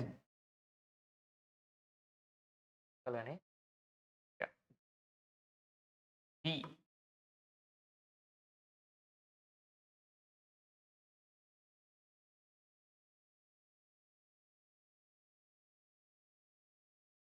A.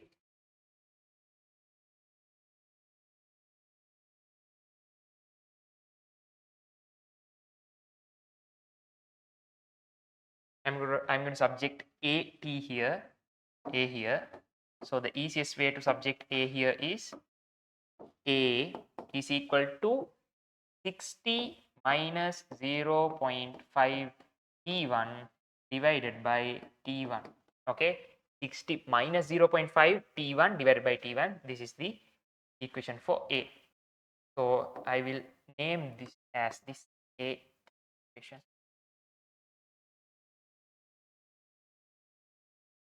Okay.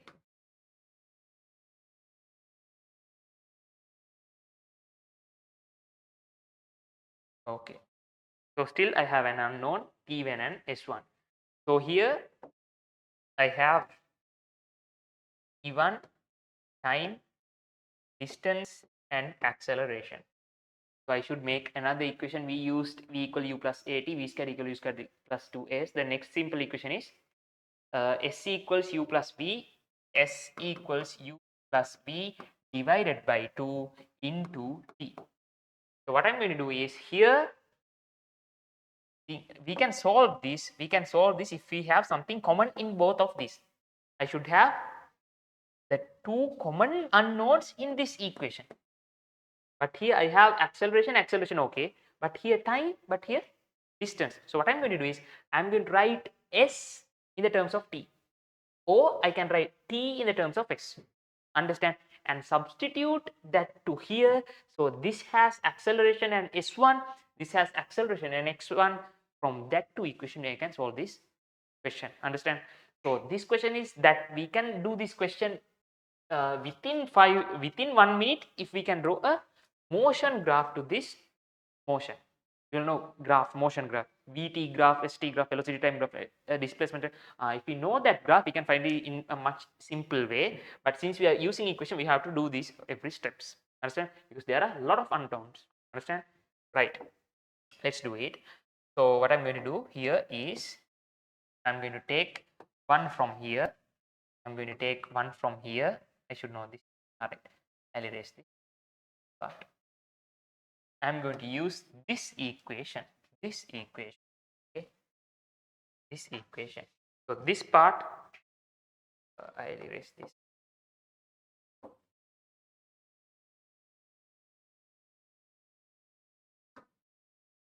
I'll take this equation, solve it.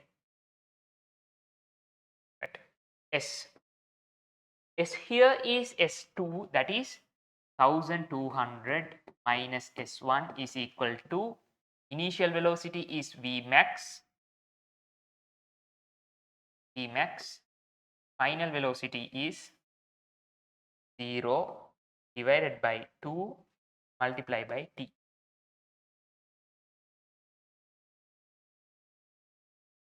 Right? Multiply by t. So here we have S1 and T1, T. So we can have a relation between these two. But the thing is Vmax. Is Vmax. So instead of Vmax, it's a little disturbance. We can't take a relationship between S1 and T1. So what I'm going to do is I'm going to write this Vmax in terms of this or this. Okay. So I'm finding an equation here. Here I have S and V. So here I have with T. So which is the simplest equation that I can substitute this or this. This we have V squared. Subject here we have to take the square root. So there will be a square root in this equation. That is hard. So what I'm going to do is I'm going to take this here. Understand? Right. I'm going to take this here. Okay. Take this here. So in this question, I'm going to take that part here. Which part? That Vmax here. That is equal to AT1. Simple AT1. So if A comes here, that's all right because there's A here. This equation. Understand? So I'm going to write A T1 divided by 2 into T. T in the sense this is going to be, I think the time here is not T1, this is 120. So here, see, I'm doing a trial and error part. Here it comes 120 minus T1, 120 minus T1. So I have a minus part again, a minus part again. This is a little complex. What I'm going to do is I'm going to apply. I know this is complex because I have subtraction part. I'm going to apply S equal U plus V divided by 2 to the first part of the motion. So the first part of the motion, the S is equal to S1.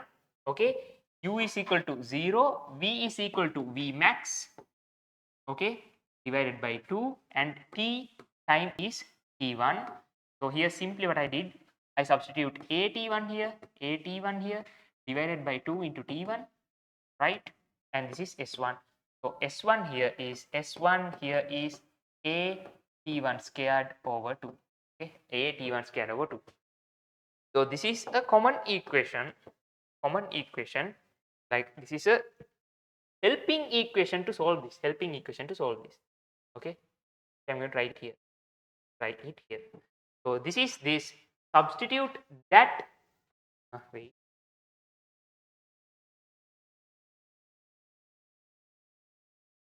What is it?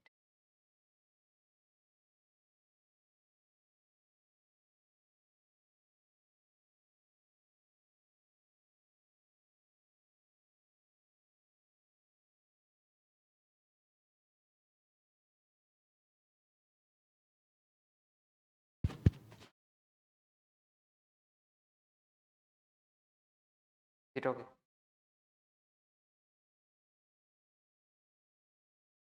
Okay, right.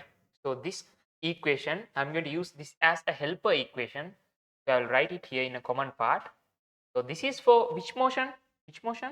This is for from A to O, from A to O. So I'm going to write, I'll write everything later. So I have to mention the motions, okay? If not, this is going to be a little complex. All right. So here I'm using this. Substitute this to this question, this equation, okay? This equation, and you will get A and T1 in terms, A and T1 in terms, and you can solve the simultaneous equation, right? So what I'm going to do, the next step is I'm going to subs this in this equation, subs uh, subs this part S1 is equal AT1 squared over 2 in B, okay, in B. So what I'm going to do is A is equal to 1200 minus S1, that is AT1 squared over 2 divided by 2A divided by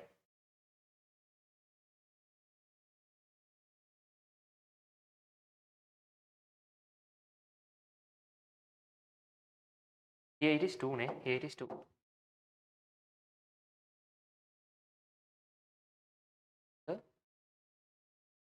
This one, sorry, 2. I have written it as A, it is 2 S1, okay. S1, this one. So here I have 2S1, okay, 2S1. Again, I have to substitute it here also. Okay, substitute that here also. So this is going to be A T1 squared over 2. This 2 to this 2 cancels off. I can simplify this. This 2 to this 2 cancels off.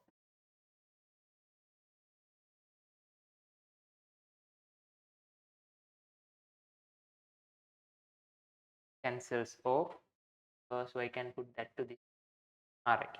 After 1200 common denominators, I'm going to take common denominators 2400 minus AT1 squared over AT1 squared, AT1 squared, okay, this equation.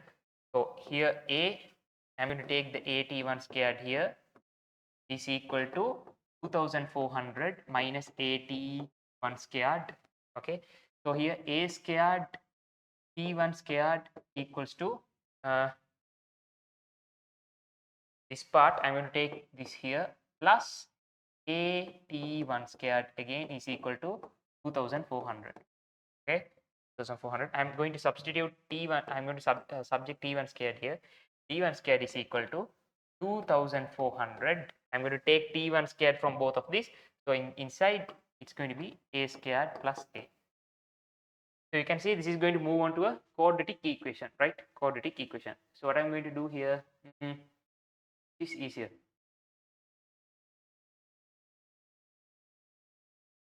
Much easiest way is you get two answers and you omit one. Fine. We cancel it off. Third part and this part. Okay. So S1 to B, right? So we get in terms A and T1. Okay. Get here. So I'm going to substitute T1 to here, but there's a square root. What I do here is to take T1 squared here.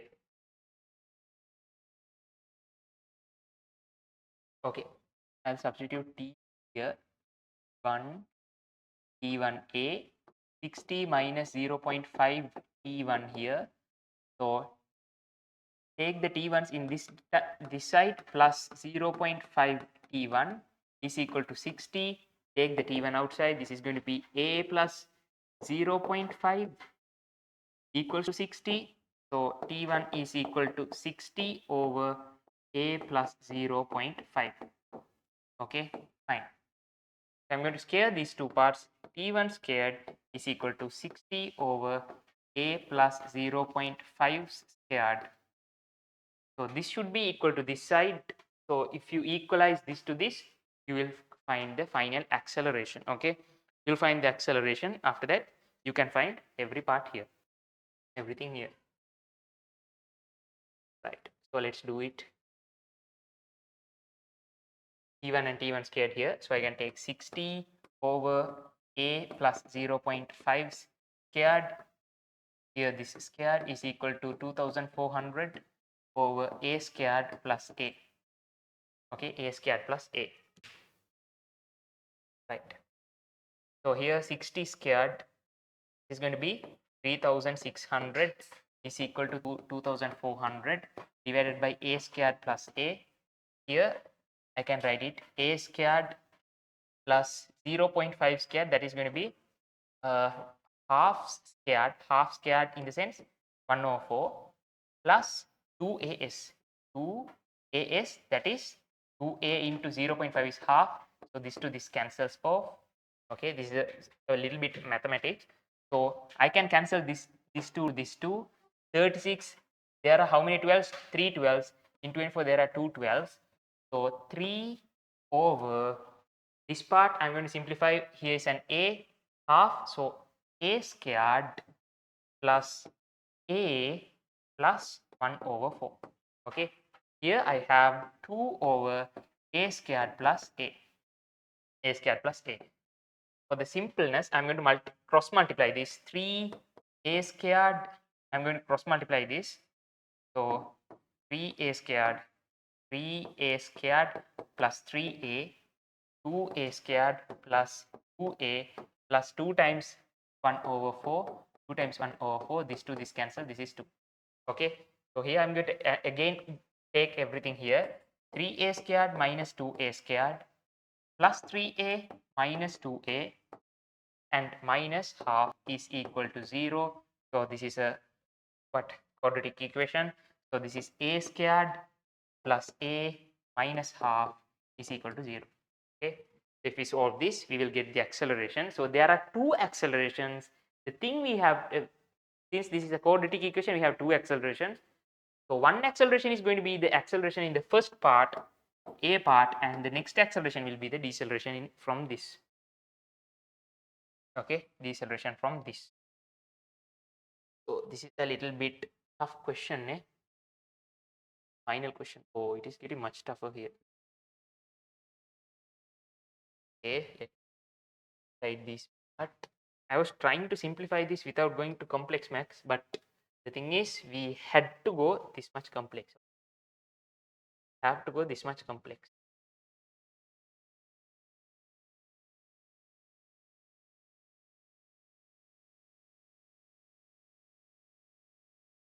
Trouble.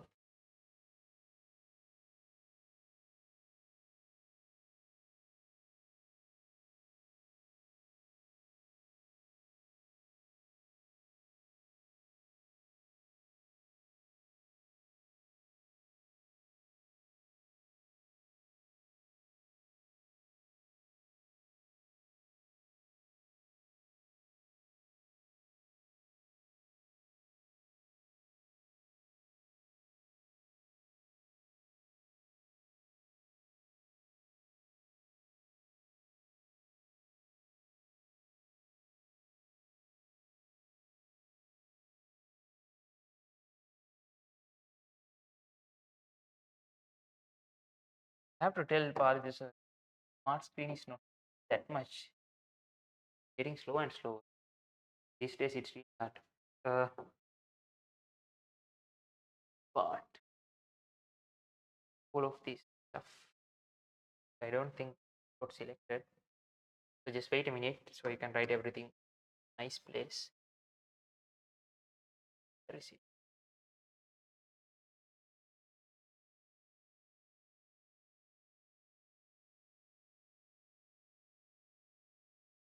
So we took a time from the interval also. Okay. Okay, let's question. This is the toughest question.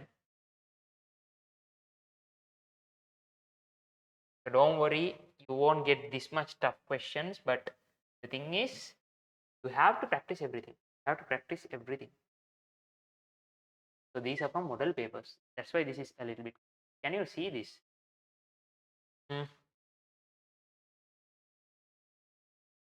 Which part have you written till now? Here, went along part now. So we put here v equal u plus at, v equal u plus at, v squared equal u squared plus 2s is that equation to these two divisions. So from that we came to a conclusion to part B. After that,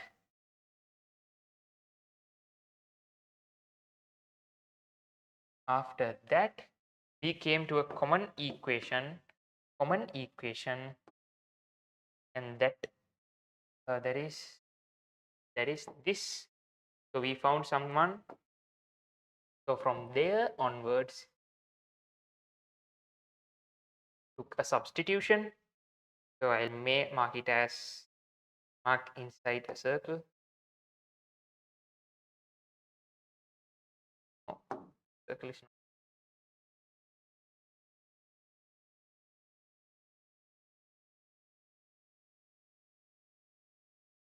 Substitution. Okay, this is from here to here. Okay, from here to here, I took a substitution and took it to here. After this, I came to here. Okay, I came to here. I did this part, and from here to here, I equalized which and which. This t1 square and this t1 square. Okay, right. So you have to continue this from here, right here. Now, which part have you written? Shall I zoom this part?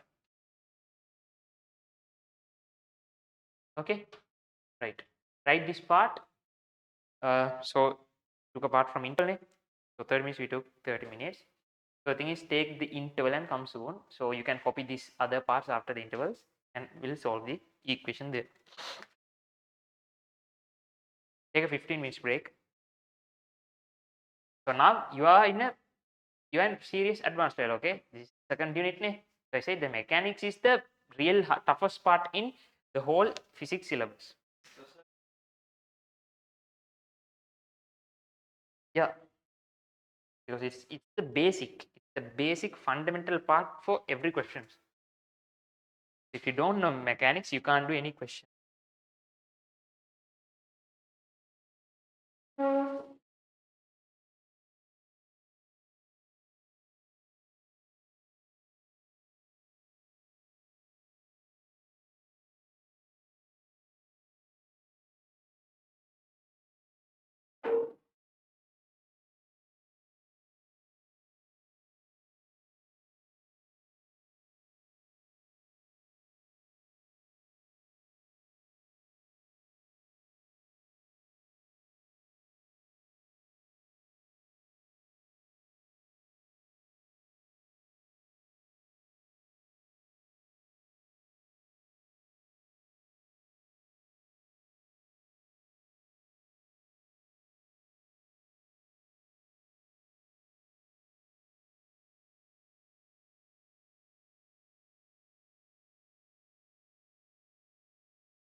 Okay. So now it's again, I'll simplify the question from top to bottom after I conclude the equations. Okay, there's a small mistake I have done here. Okay, look here. So here what I did was I substituted here what I substituted S1 in E. In here I substituted S1. Okay, and I came to this part. So when I substitute here, look here. So when I was substituting here, I cancelled this 2. Okay, right? Here I took the common denominator, right? But I didn't write this 2 here because look here, if I take this 2400 minus 81 squared divided by 2, I should take like this, ne? I should take like that, ne? I didn't take that 2 here there. If I took that 2 there, that 2 will be in this denominator. So what I did here is I simplified everything. I took the 2 to this denominator. I took it here. Okay, it's correct, right? So after that again multiplied that 2 the 2 is a little bit highlighted here. It's because I wrote it just now. This 2, this 2, this 2, and the equation after that, here I took T1 in terms of A, and here I took T1 in terms of A, right? So T1 squared, both T1 squared are equal. Okay, these two are equal. That's why I marked it in green color lines. So these two are equal. I equalize them. So after equalizing them, I went to these steps. All right. Here complex, some a little bit complex, not that much complex. You should be able to understand this. And after that, that multiplied by 3, that's going to be 6a squared, 3a, and like blah blah, and you came to this equation, this part. Okay. So after this equation, first of all, it was like this, ne? Plus 2 minus half, ne? Equals to 0. Ne? This one. What's your name?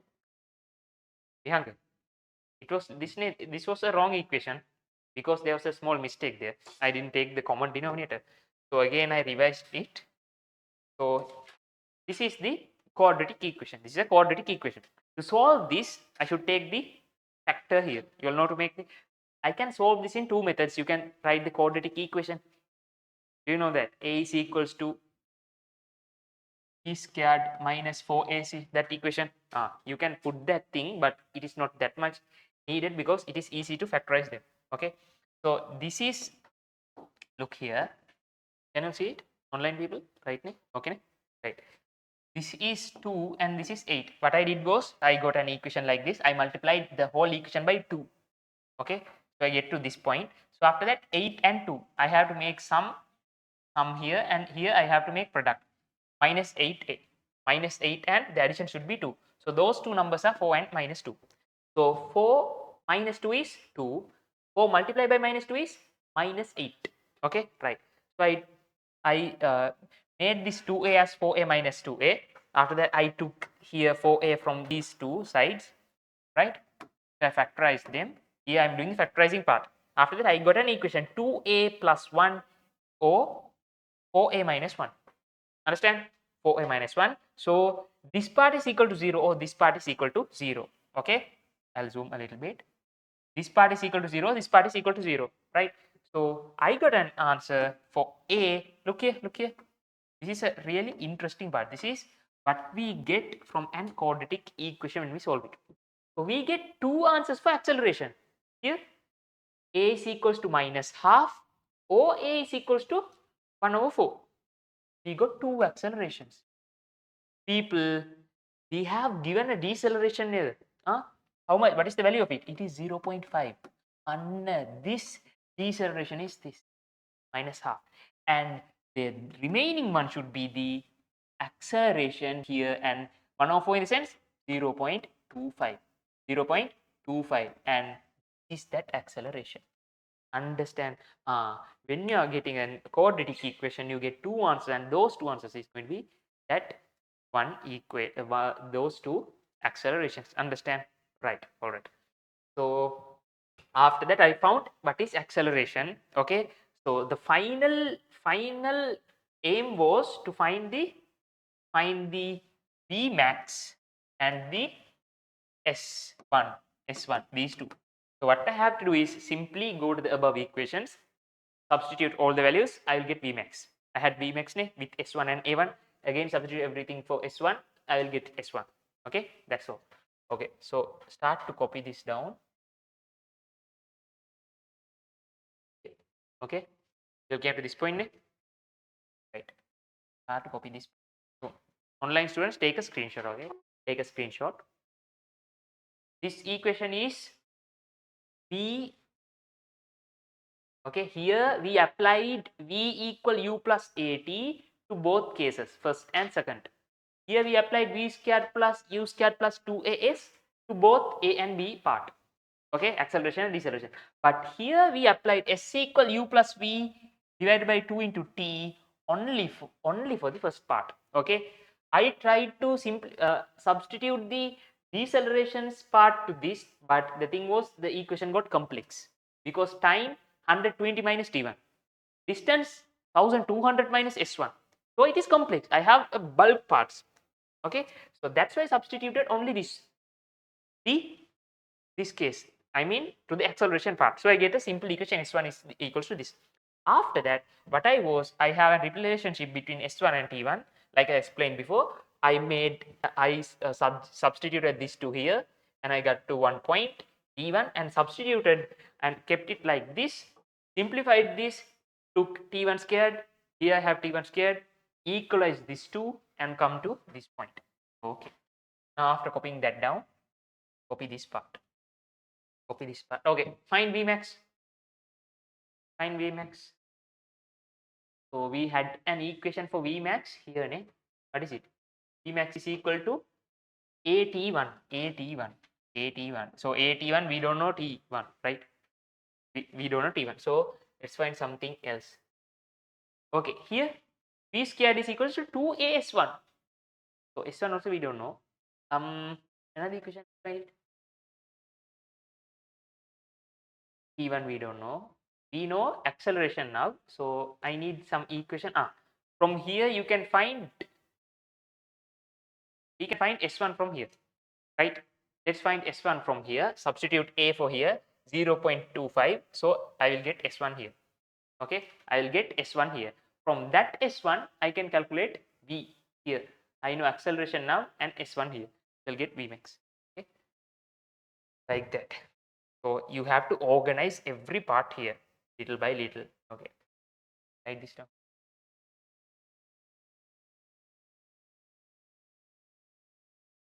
This which part? That over. Here. Can you see it?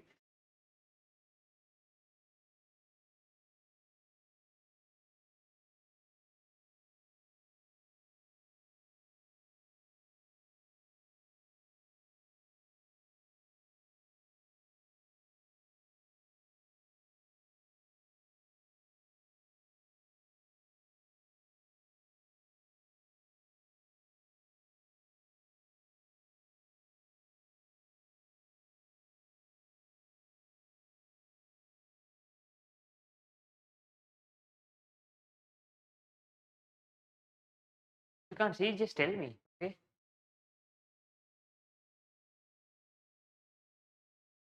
So finished. This thing, this part. I have put arrows. This part, okay. Right.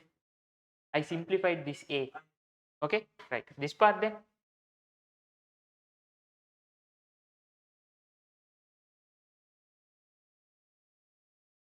So you don't write these stuff.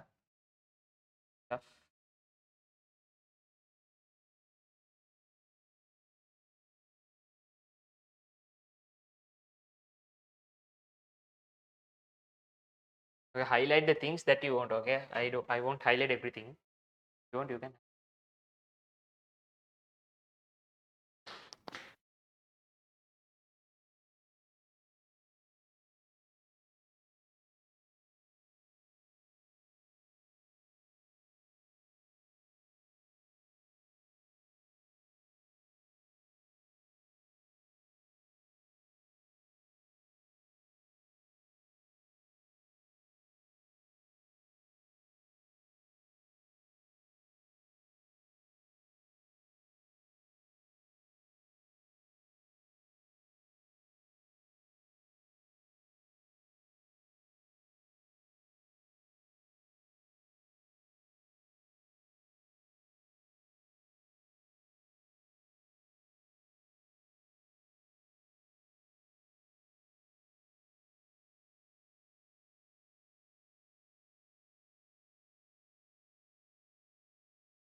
Fine.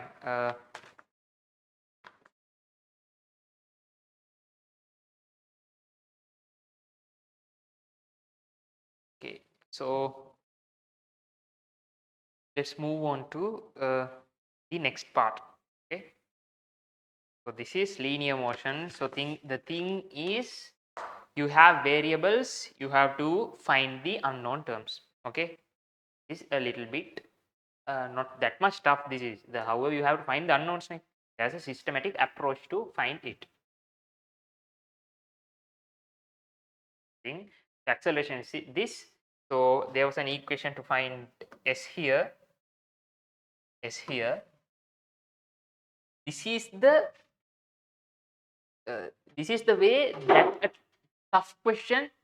This is the most toughest question from linear motion. Okay, there can't be another like questions harder than this.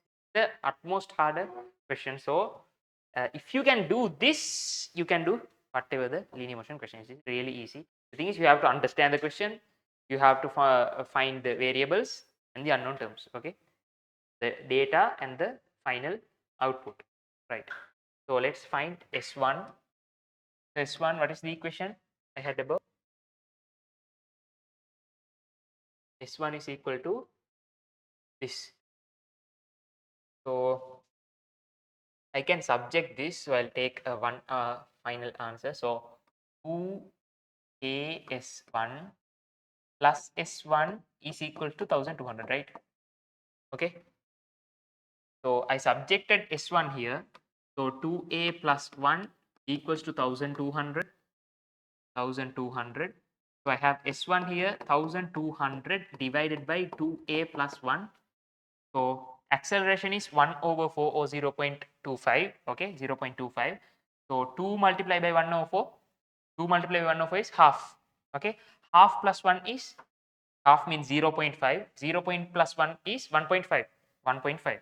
So 2200 divided by 1.5. Okay, so 1.5 in the sense it is 3 over 2. 1.5 means 3 over 2. So I can write this as P over 2, but since this is in the denominator, I am writing the reciprocal of this. Understand? Right. So I cancel this 1.5. Okay. So this 1200 to this 3 is 400. In 12, I have how many 3's? 4 3. So this is 400. 400 times 2? 800 meters. This is the distance from point A to point O. Understand? Right. So I can find A1. There was an easiest. What is it? E max equal A T1. So I have to find T1. So it is a. Here I can find T1 also. I can find everything. I need what? Here I had an equation. Where is it? V max. This. V max is equals to 2AS1. 2AS1. So P squared max is equal to 2AS1. Okay. So I know 2A is 1 over 4 or 0.25. S1, this is equal to 800. This is equal to 800. So I can cancel this to this 2, this 2 to this 2, this is 400. All right. So V squared max is 400. So V max is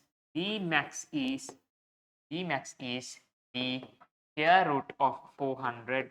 So there's a beautiful answer. This is 20 meters per second. 20 meters per second. Okay. 20 meters per second. 20 meters per second. Okay. So I'm trying my best to change this smart board. Oh, I'm trying to move on to a whiteboard. Okay. It's a little bit slow and really messy. When it becomes slower, I can't write many stuff here. So you can see that this is getting lagged when I zoom it out, zoom out, zoom in, because this is an old version. I think we have to update the random access memory in this. That's why. Let's see if we can change the holes or whatever.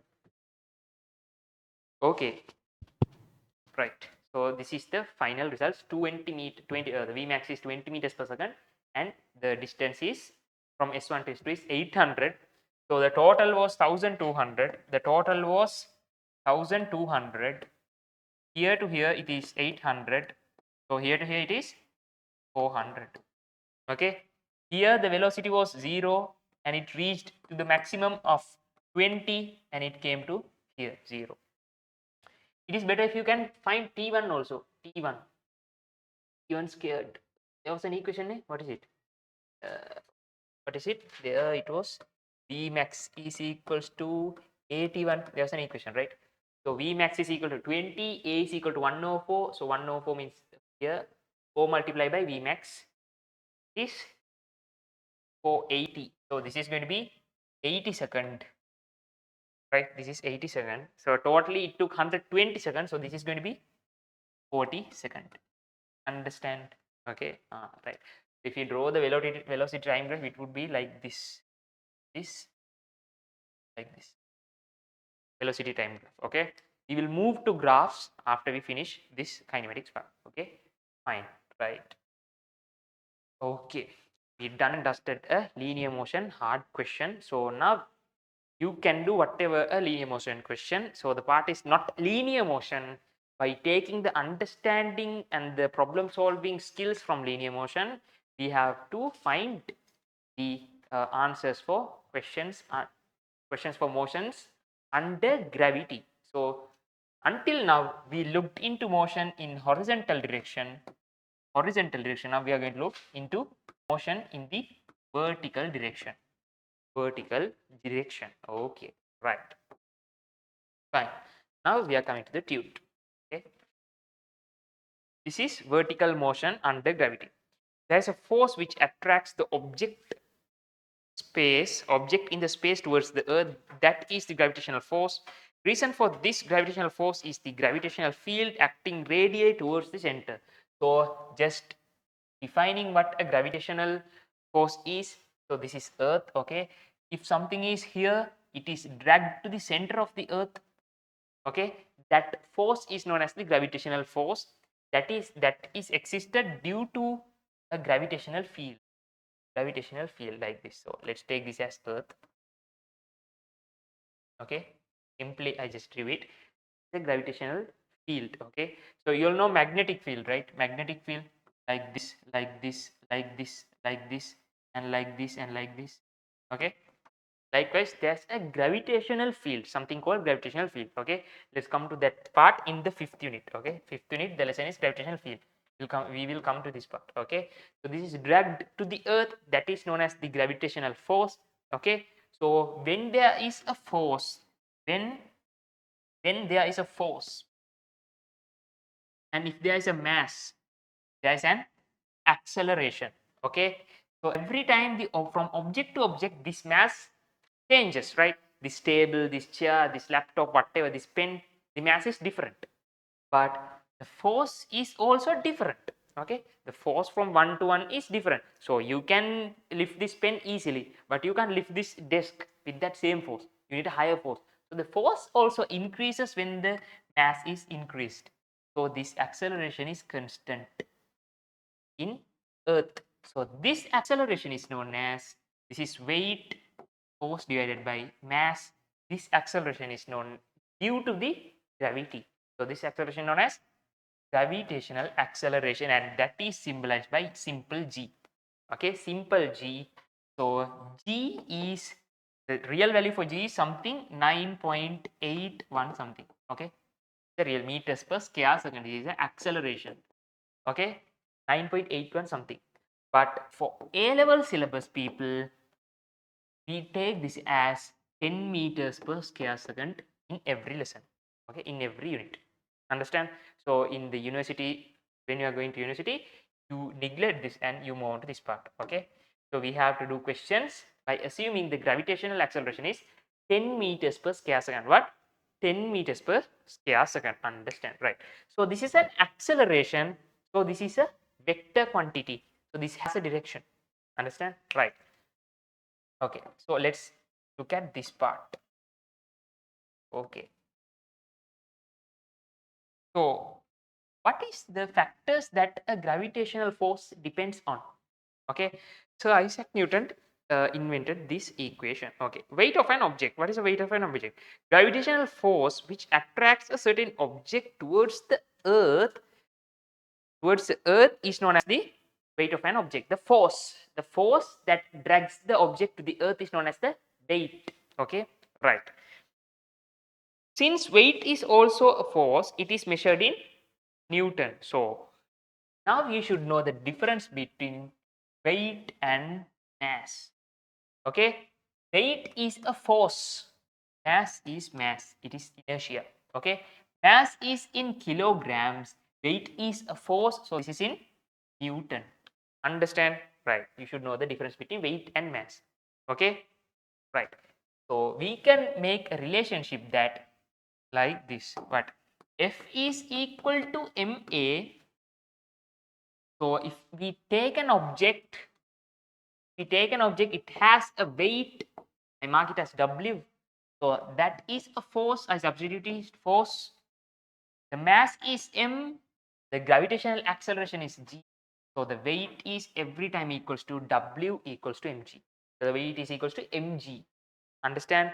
So weight is the product of mass and gravitational acceleration, right? Okay.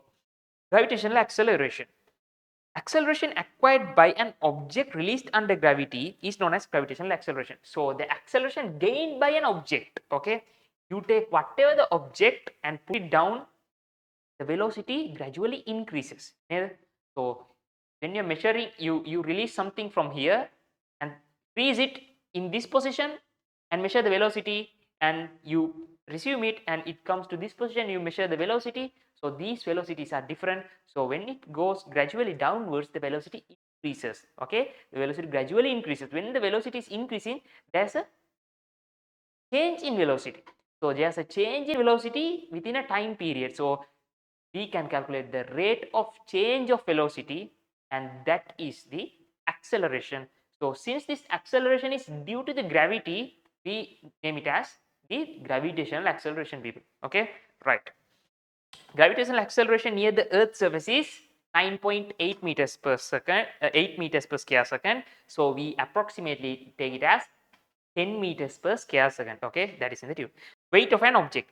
Weight of an object is equal to mass of the object multiplied by gravitational acceleration. Okay, people, make it a box. Okay, highlight it, and there is the equation W equals mg.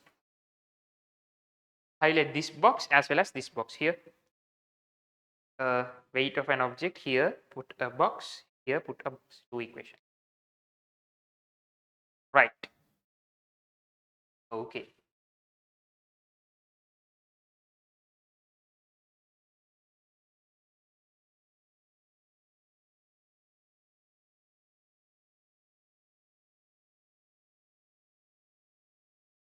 Right.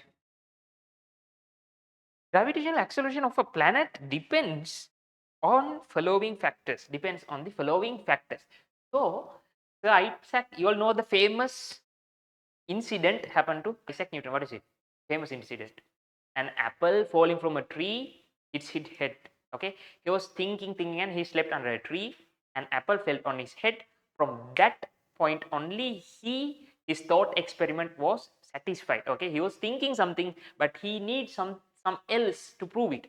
So after apple fell from the tree, he knew that if the apple is going to come to this position, okay, how can it come without a force? Okay, that force should be acting on the apple from the earth.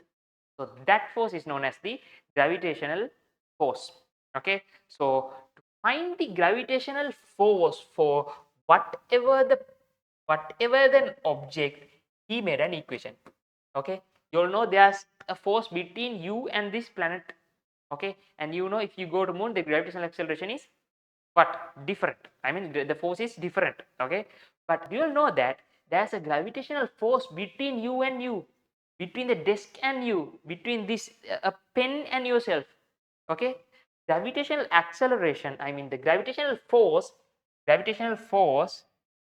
exists if there is a mass. If there is not only one mass, there should be two masses. Okay, if there's one mass, there's a gravitational field, but to a force to act. Okay, he has a gravitational field, but his field is acting on what object? You should have another object, ne? Okay, so if you have two objects, you have a force between these two objects. So to calculate this force, we have to know the mass of this object and this object. So when the mass of one object increases, the force increases, the gravitational force increases. Okay, when the mass of the next object increases, the force increases. So the force between Earth and you should be greater than the force between you and this disk, because the mass of the Earth is much higher than the mass of the disk. Understand?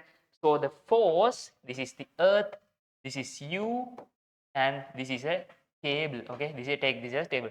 So this force, and if you compare this force, I'll take this as F1, this as F2.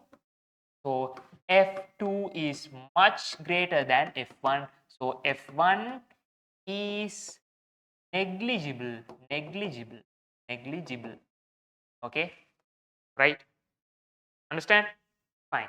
So that's how the Isaac Newton is going to come to this conclusion. So you need two masses. So this force, this gravitational force, depend on mass of one object and the mass of other object, and it depends on the distance between the two masses. Okay, you'll know that here is the Earth. Okay, here is the Earth, and here is Jupiter. Here's Jupiter, and between those stuff there's a meteorite circle. Okay, there's a meteorite circle, asteroid belt. We call it as the asteroid belt. So if an asteroid come to this place, it drags to Earth, drags it to the Earth. But does it drags everything here? No, because it is a little bit far away, it is a little bit apart. Okay, so since the distance between these two is greater, I'll take it as capital R than this simple r, therefore this force is weaker than this force. So the gravitational force is inversely proportional. I mean, when the distance increase, the force should decrease, ne?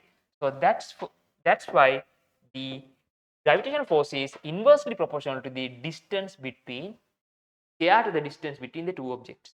Okay, square. Right. So since this is proportional to mass and the distance, we do the dimensional analysis part, and we found that there is a constant, and that constant is known as capital G. Okay, known as the gravitational constant, the universal constant. Okay, this is same to Earth, same to Mars, same to Jupiter, same to the black hole. This constant for the whole universe. Understand? So we call it as the universal constant. This changes. Okay, right. So this force depends on this mass and this mass. So if, since we are doing motion under gravity to Earth, the mass of Earth is constant, right? This is a constant. This is a constant. So this can be differentiated. Okay, so if you take the radius, the distance between the center of this and center of E, okay, E and the distance between these is to be substituted here. We have to substitute that distance here. Okay, let's assume that if you look closely, this is capital R and this is simple R. Let's take it. So you'll know that this capital R is much higher than simple R. Okay, the distance between me and the floor, the ground, is much lesser than the distance, the radius of this Earth. Okay, the Earth is that much big, so this radius is much higher than the distance between me and the Earth. Understand? So this R is also negligible. So this R should be what R? Only capital R. Distance should be R plus R, ne? But this R is much smaller than this radius. If this is 1 billion, this is 1. So comparing 1 billion to 1, it is very smaller. It is much smaller than this also. Not 1 billion to 1, it is much lower than that also. Understand? So we take this radius as R. So radius of the Earth doesn't changes, right? Doesn't change. Sorry. So the radius of the earth doesn't changes. The gravitational constant doesn't changes. The mass of the earth doesn't changes. So these parts, this part divided by this multiplied by this is going to be the gravitational acceleration g, and that is equal to 10 meters per square second, and this is the mass of the object. So the gravitational force is equal to people what? F equals to m here, I'll write the g here, and this g has what? Capital G, mass of the earth and the radius of the earth. Understand? Okay. So by multiplying this only we found the gravitational acceleration of the earth. Understand? Right. So gravitational acceleration of a planet depends on the following factors: mass of the planet, radius of the planet, angular velocity of the rotation of the planet. So gravitational acceleration depends on the angular velocity of the rotation of the planet. Okay.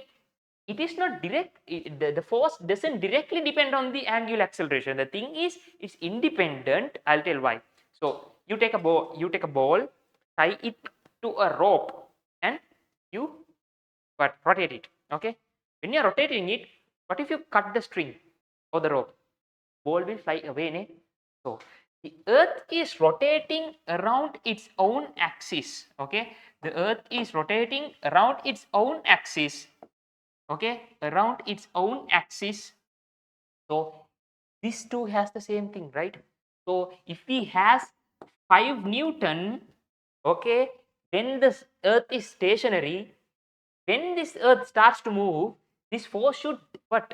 Decrease, because there's a force to throw me away from the earth. Okay, therefore the speed the earth is rotating affects the gravitational force. That's what they are saying. Angular velocity of the rotation of the planet. Understand? Okay, right. This is further studied in under unit 5. It is gravitational field. Okay. So come to the next page. Come to the next page. Go to the next page. Page number 2. So this figure indicates the weight of an object with the height of the earth center. So if we take this as the earth, one object is here, one object is here, one object is here. Okay, but this is not 1 meter, 2 meter, 3 meter. This is kilometers. This should be much higher. This distance should be much higher. Much higher. This distance should be much higher to apply this part. Okay. So we have 1 kilogram. All these objects are 1 kilogram, 1 kilogram, and 1 kilogram. So if we substitute F equals mg, so if this is 1 kilogram, and if the 1 kilogram, and if the gravitational acceleration 10 meters per square second, the force should be 10 Newton. 10 Newton. The force should be 10 Newton. But what they are saying is this force differentiates from this place to this place. Okay, why? Because the distance between the center and this is different. First of all, what I take, when something is in a small distance, that is negligible. But when the distance increase, when the distance, when this part, let's take it as x, when the x and this radius is y, when the x and y are much nearer to each other, if they are comparable, okay, then this distance affects the force. Understand? So when you take this further, the force decreases. So first of all, here the force is 10 Newton. Here this is 10 Newton, much near. So 10 Newton. The distance increase. This is 2 Newton. The distance much far away. So 1 Newton. So what is the distance? Have they marked? It is in kilometers. This is 10,000 kilometers. This is 15,000 kilometers. This is 25,000 kilometers. That should be 1,000 kilometers. What is it? 25,000 k kilometers. So again, I can't use the word k here. It should be 1,000 times of kilometers. Then only that affects the force. Understand? If not, we are doing the experiment between 1 kilometer. If we are doing an experiment below 1 kilometer, that doesn't affect. Understand? It should be 10 to the power 3. Understand? So that's what they are trying to say. When several masses different from each other are released near the Earth's surface, all of them fall under the same acceleration g equal 10 meters per square 10 meters per square second. That should be square second. Change it. That is meters per second. Change it. G is equals to 10 meters per square second. The forces by which they are attracted towards the earth are different. The gravitational acceleration is equal, people. The gravitational acceleration, if we take different objects and they are in the same level, and this is the ground, this is the ground,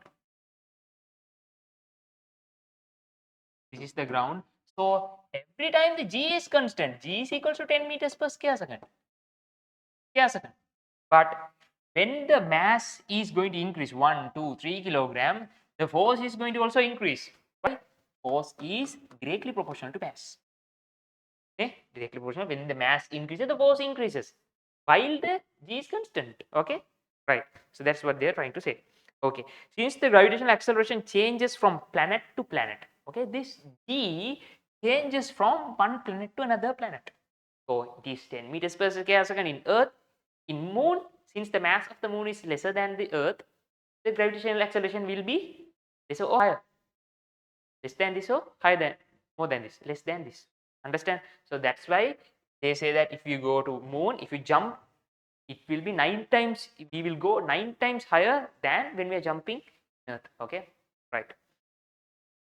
Different planets. So there's two pictures in Earth in the same height. It is 10 Newton. Sorry, the same mass 1 kilogram. So here the force is different. F1, F2, F3, F3. Okay. In this case, this is different. If you take Earth, you take Moon, you take the same mass 1 kilogram. You take the same mass 1 kilogram. The weight would be, here they have given 10 Newton and 1.6 Newton. 10 Newton, but in Moon it would be 1.6 Newton. Okay, 9 times lesser. Approximately 9 times lesser, they said. Okay, this is a Moon. Okay, this is, understand? Right. Objects having different masses, when released under gravity, fall with the same acceleration g only if there is no air resistance. The special characteristics in gravitational field, gravitational motion under gravity, you should remember this. What is constant? So what is g? What is g? G is the gravitational acceleration.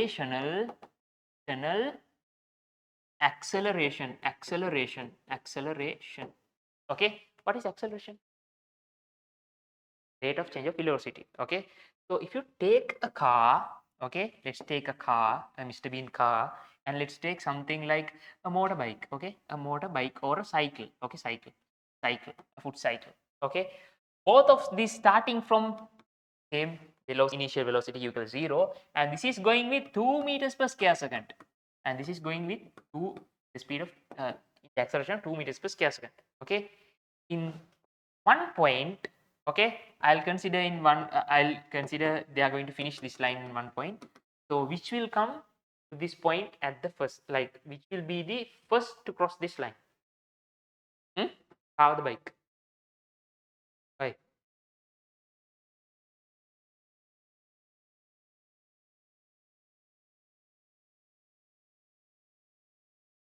Why? Oh, not the fastest speed. Both starts from u equals 0,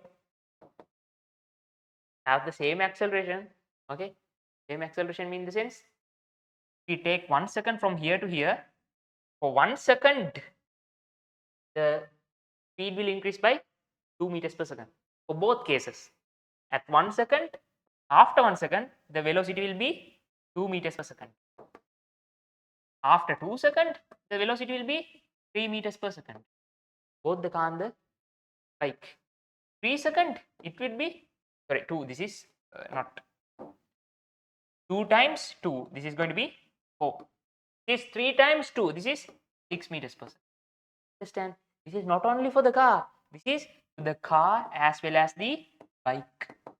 So when the velocity is going to increase in the same way, okay, the distance traveled by it also should be the same way. Okay, so when these two have the same acceleration and the same initial velocity, this will reach this final point on the same moment, at the same moment. Understand? Okay. So this is the thing that you should have to have a clear idea. Okay. I'll erase this part. Okay. Right. So this is the main part here, the plot here. Okay. Remember this experiment in your mind. Make it solid in your mind. Take a big 1 ton. Okay. Don't take it 1 ton. So you can imagine it. Take 10 kilograms. You have seen a 10 kilogram rice bag, ne? You have feel it, ne? So I take it a 10 kilogram ball and a feather. A feather. Okay, a feather. The mass of this feather is 1 milligram. Okay, feathers are not that much heavier, ne? 1 milligram. Let's see, that's 1 milligram. So these two have but weights. These two have weights. So 10 kilogram multiplied by 10, 100 Newton. Okay, 1 milligram. 1 milligram means 1 into 10 to the power minus 3 grams. Okay, multiply by 10 what meters per square second. I'll erase that. Okay, so this is grams. I should convert this to kilogram. Okay, kilogram means this is going to be 1 into 10 to the power minus 6 kilogram. Okay, you will not convert this into 10 meters per square second. So this is going to be 10 into, oh, I can write it in scientific notation, multiply by 10 to the minus 5. Okay, 1 into 10 to the power minus 5 Newton. 1 into 10 to the power minus 5 Newton. Okay, so I'll write this also in scientific notation. So this is going to be 1 into 10 to the power 2 Newton. So the ratio between these two is 10 to the power 7. Understand? This is 10 to the power 7 times heavier. Understand? So when you leave this from rest from a certain point, and this is the ground. Okay, this is the ground. Okay, and I take the same level. I take one level. Okay, this level. Okay, if I leave this for a free fall, if I leave it like this from zero initial velocity, till this both of the object come to this point at the same moment or at different moments. You leave a big metal ball and a feather from the same point. I take a specific distance, let it be 1 meter, till this to reach this same level at the same moment or in different moments. Think. Leave a metal ball and a feather. What will happen? I'll take a feather here and this pen, keep it in the same level, I leave it. Pen will go much faster than the feather. Why is it? But on the metal force. Okay, that's what you're saying. But you consider these two are near the earth, so the gravitational acceleration for these two is same, right? What is it? 10. Okay, that is 10. So I'll write it as 10 meters per square second. C, that is same to both of this.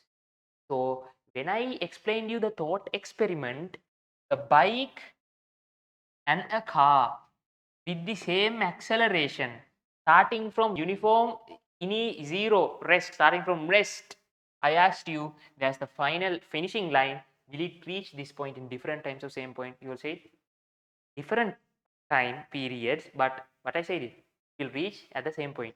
Why? I explained it. Understand? So if this happens to this, the car is much heavier than the bike. Okay, we will assume that there's no resistance force from the air and the road.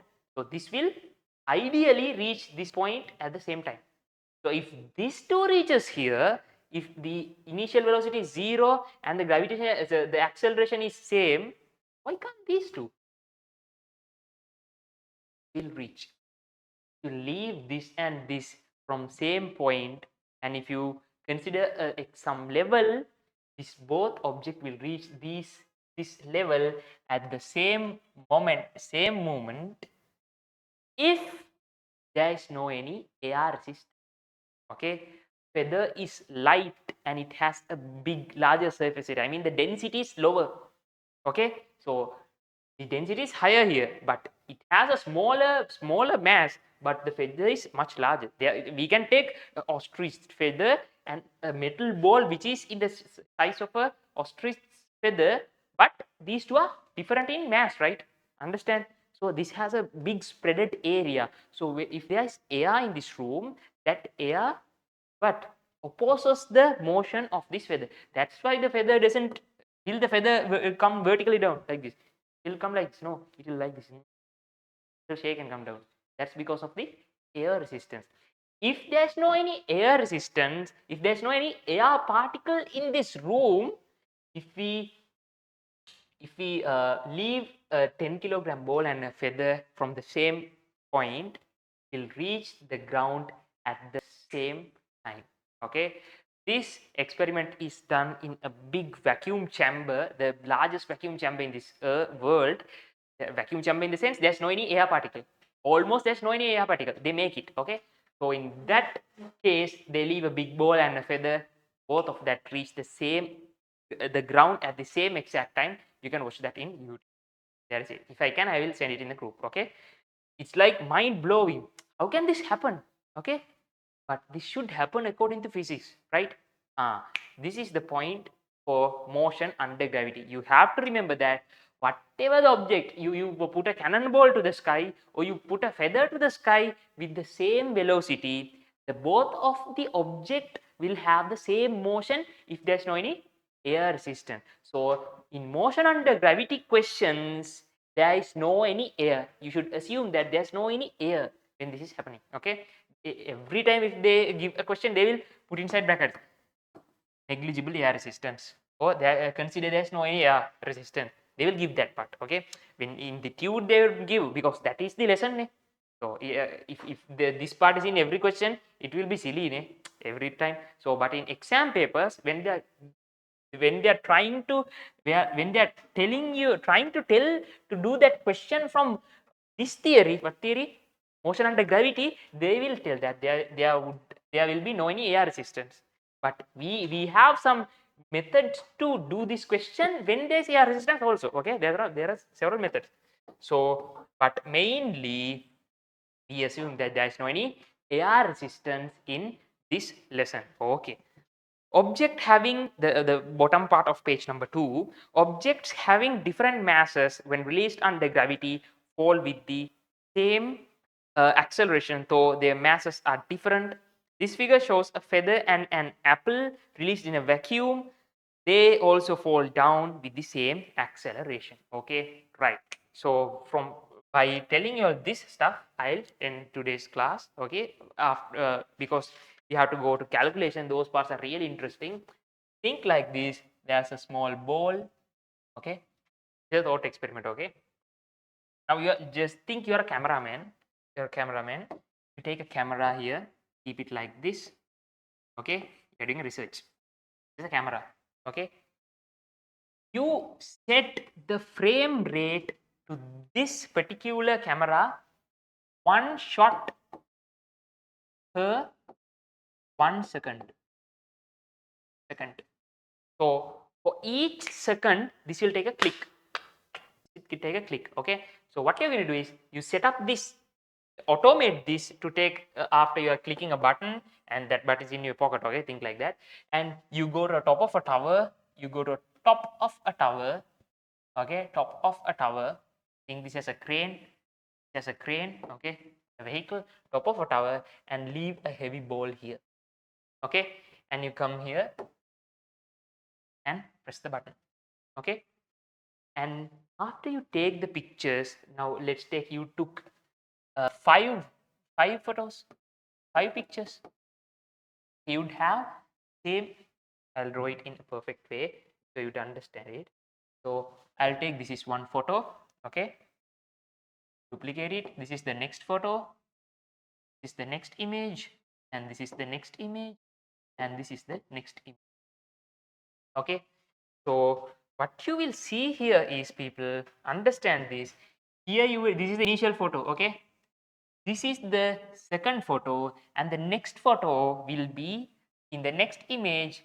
The distance between these two will be increased, so this would be double of this. It will be like this. I can draw this in here, so it will gradually increase. The distance between these objects gradually increase, people. You have to understand that. Let me draw it. Okay, I'll take I'll use some guidelines to draw this. So this is the initial position. This is the initial position. So this is the next second position. Okay, the third position would be much lengthier than it. The fourth would be much lengthier than it.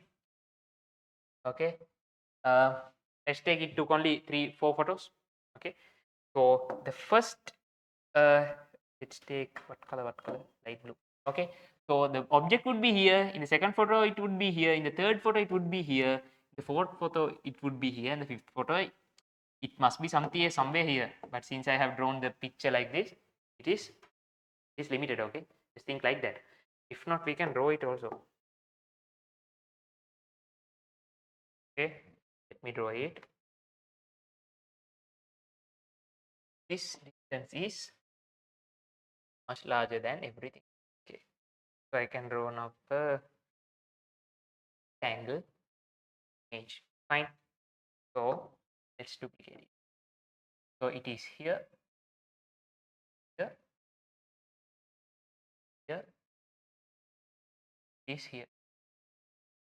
Understand? This is the what introduction to the next lesson also. Okay, can you see it? It gradually goes.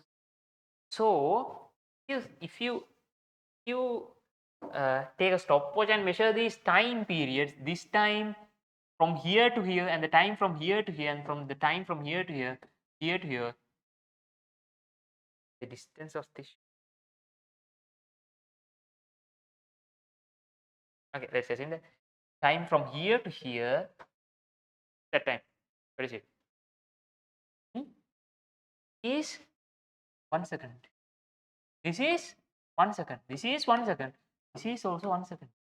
Okay, this would be a part of second. Let's take it. Okay, it is 4 seconds. Let's take, he took 5 pictures, so this should be a little bit not ideal. I'll draw the next part here. Take this image.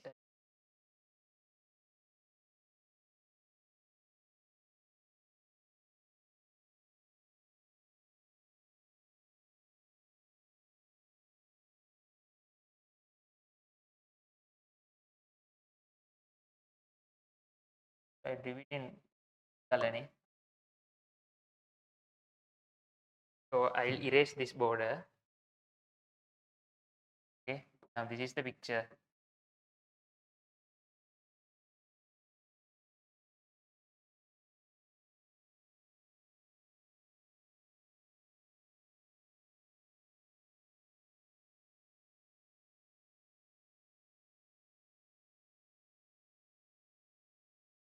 Okay, this is the whole picture. Okay, right. So the distance between this should be also, the time period should be 1 second. Understand? So from 1 second to 1 second, okay, you see the gap has increased. Why is it? So initially the velocity was, people, here it was 0. I'll take the velocity. So after 1 second, it should be how much? Since the gravity is 10 meters per square second, after 1 second, 10 meters per square second multiplied by 1, it is 10 meters per second. Understand?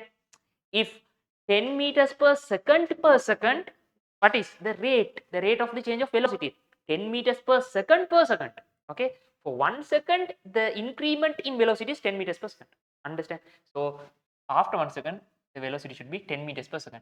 After 2 seconds, it would be 20. Here 30. From here 1 second, 2 second, here 3 second, right? So from here to here 3 second. So if per second the increment is 10 meters per second, and if it has moved for 3 seconds, it should be 30 meters per second.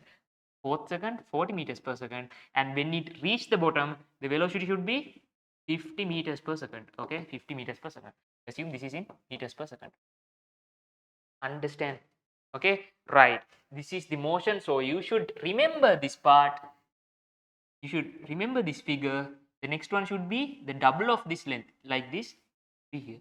The next one should be double of this, it should be here. The next one should be double of this, next part should be here. Understand? So this figure you should remember for your lifetime. Okay, the gap between these two is the time. If you take the time gap between these two, these two, and these two is 1 second. 1 second. 1 second. 1 second. Understand people? Okay, right. So these are the basic theories. If you know this basic theory, you can do a question without using the equation also, by thinking. Understand? You should have this basic knowledge. Okay, on the next class what we are going to do is we are going to obtain several equations. We are going to derive some equations by using details of an object. Okay, so there are some theories to complete, and after that we are going to move into exercises. We are going to do some solved exercises. We are going to find the solutions, and after that we are going to move into real questions, for the motion under gravity. So I forgot to say this part, so I raised it in the previous session. Okay, so here, right here, linear motion, motion under gravity, and relative velocity. So people, this is divided into two parts. Which part? This motion under gravity is divided into two parts. One is vertical, vertical, vertical, vertical straight motion. Vertically straight motion. That means you put an object up, it falls under gravity again to our head. Understand? Okay, that's one motion. That's one motion that we study here. And the next motion is projectile motion. What is a projectile motion? Projectile motion is a motion that has a curved path. Just think a cannonball. You hit a cannonball. You are an archer. You put an arrow. You are a cricketer. You put a sixer. Understand?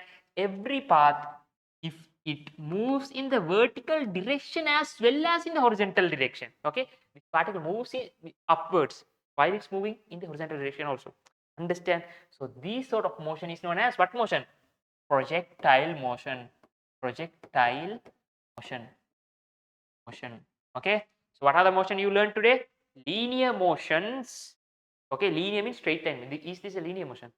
Not linear motion. Okay, linear motion. Under linear motion you have two motions: motion under gravity and horizontal motion. Okay, we learned horizontal motion, and we learned basics for what? Vertical motion under gravity. Okay, and the third part is projectile motion. Okay, third part is projectile motion. This is linear motion. Okay, after that we are much familiarized with motions. We have a lot of equations. What we are going to do is we are going to, in these three parts, we are going to stumble and jumble with all those four equations. V equal u plus at. Next one, s equal u plus v, divide by 2 into t, and the next one, v squared equal u squared plus 2as, and the final one is s equal ut plus half at squared. Understand? Right. So I have given you some homeworks. So there's only another 2 minutes. I'll give you another homework from the linear motion. Write it down and you can try them up. So until it's 12 o'clock, I will give some more questions. Right. So write this question, third question. Sorry, not third, fifth. I guess it's the fifth question. Soon. You should write much faster. Yeah? You have no time. Online people, if it is faster, you can watch the recording. You also can watch the recording if you missed part. Okay. Fifth question. A motorcycle accelerates from 8 meters per second. A motorcycle accelerates at from 8 meters per second, from 8 meters per second to 20 meters per second. 20 meters per second in 10 seconds. In 10 seconds. What distance? What distance does it cover in this time? Okay, a motorcycle accelerates from 8 meters per second to 20 meters per second in 10 seconds. What distance does it cover in this time? Okay, finished? Right. Question number 6. Question number 6. A particle which is moving, particle which is moving in a straight line,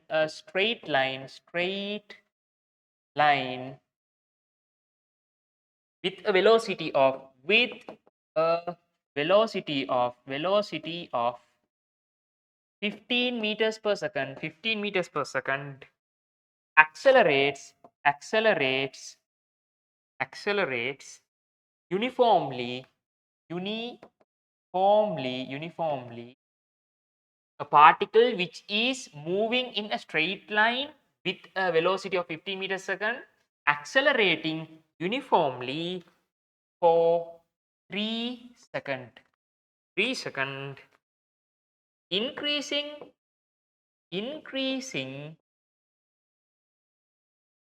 its velocity to 45 meters per second. 45 meters per second.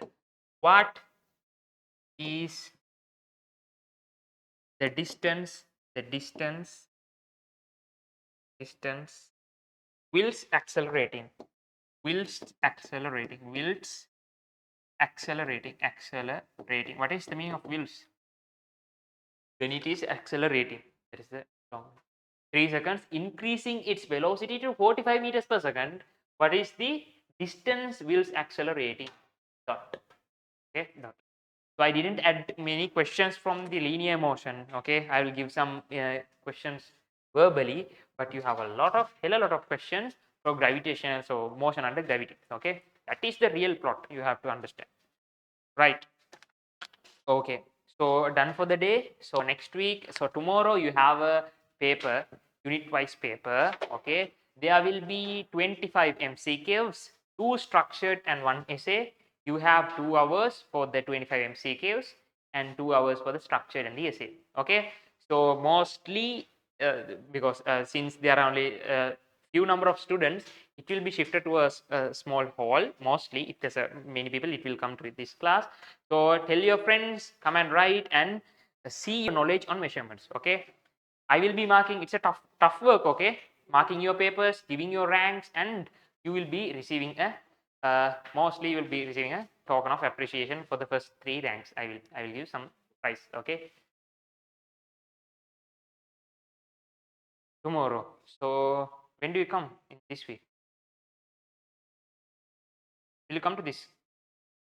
Will you come to this institute this week? Saturday. Try to collect it from the institute. I will give it to the institute. If you are not able to come to the class, don't want to write it tomorrow itself. You can write it another day, but do it before this, and you should submit that to institute. Okay, so then only I can collect it and mark it. Okay, so I hope to mark the students who are coming to the theory class, but if somebody is coming from outside taking the paper, it's fine, but I can mark this. Okay, right. Goodbye, done for the day. See you all next week. Sure, tomorrow. Okay, fine. Tell your friends to join the class. Right. Bye.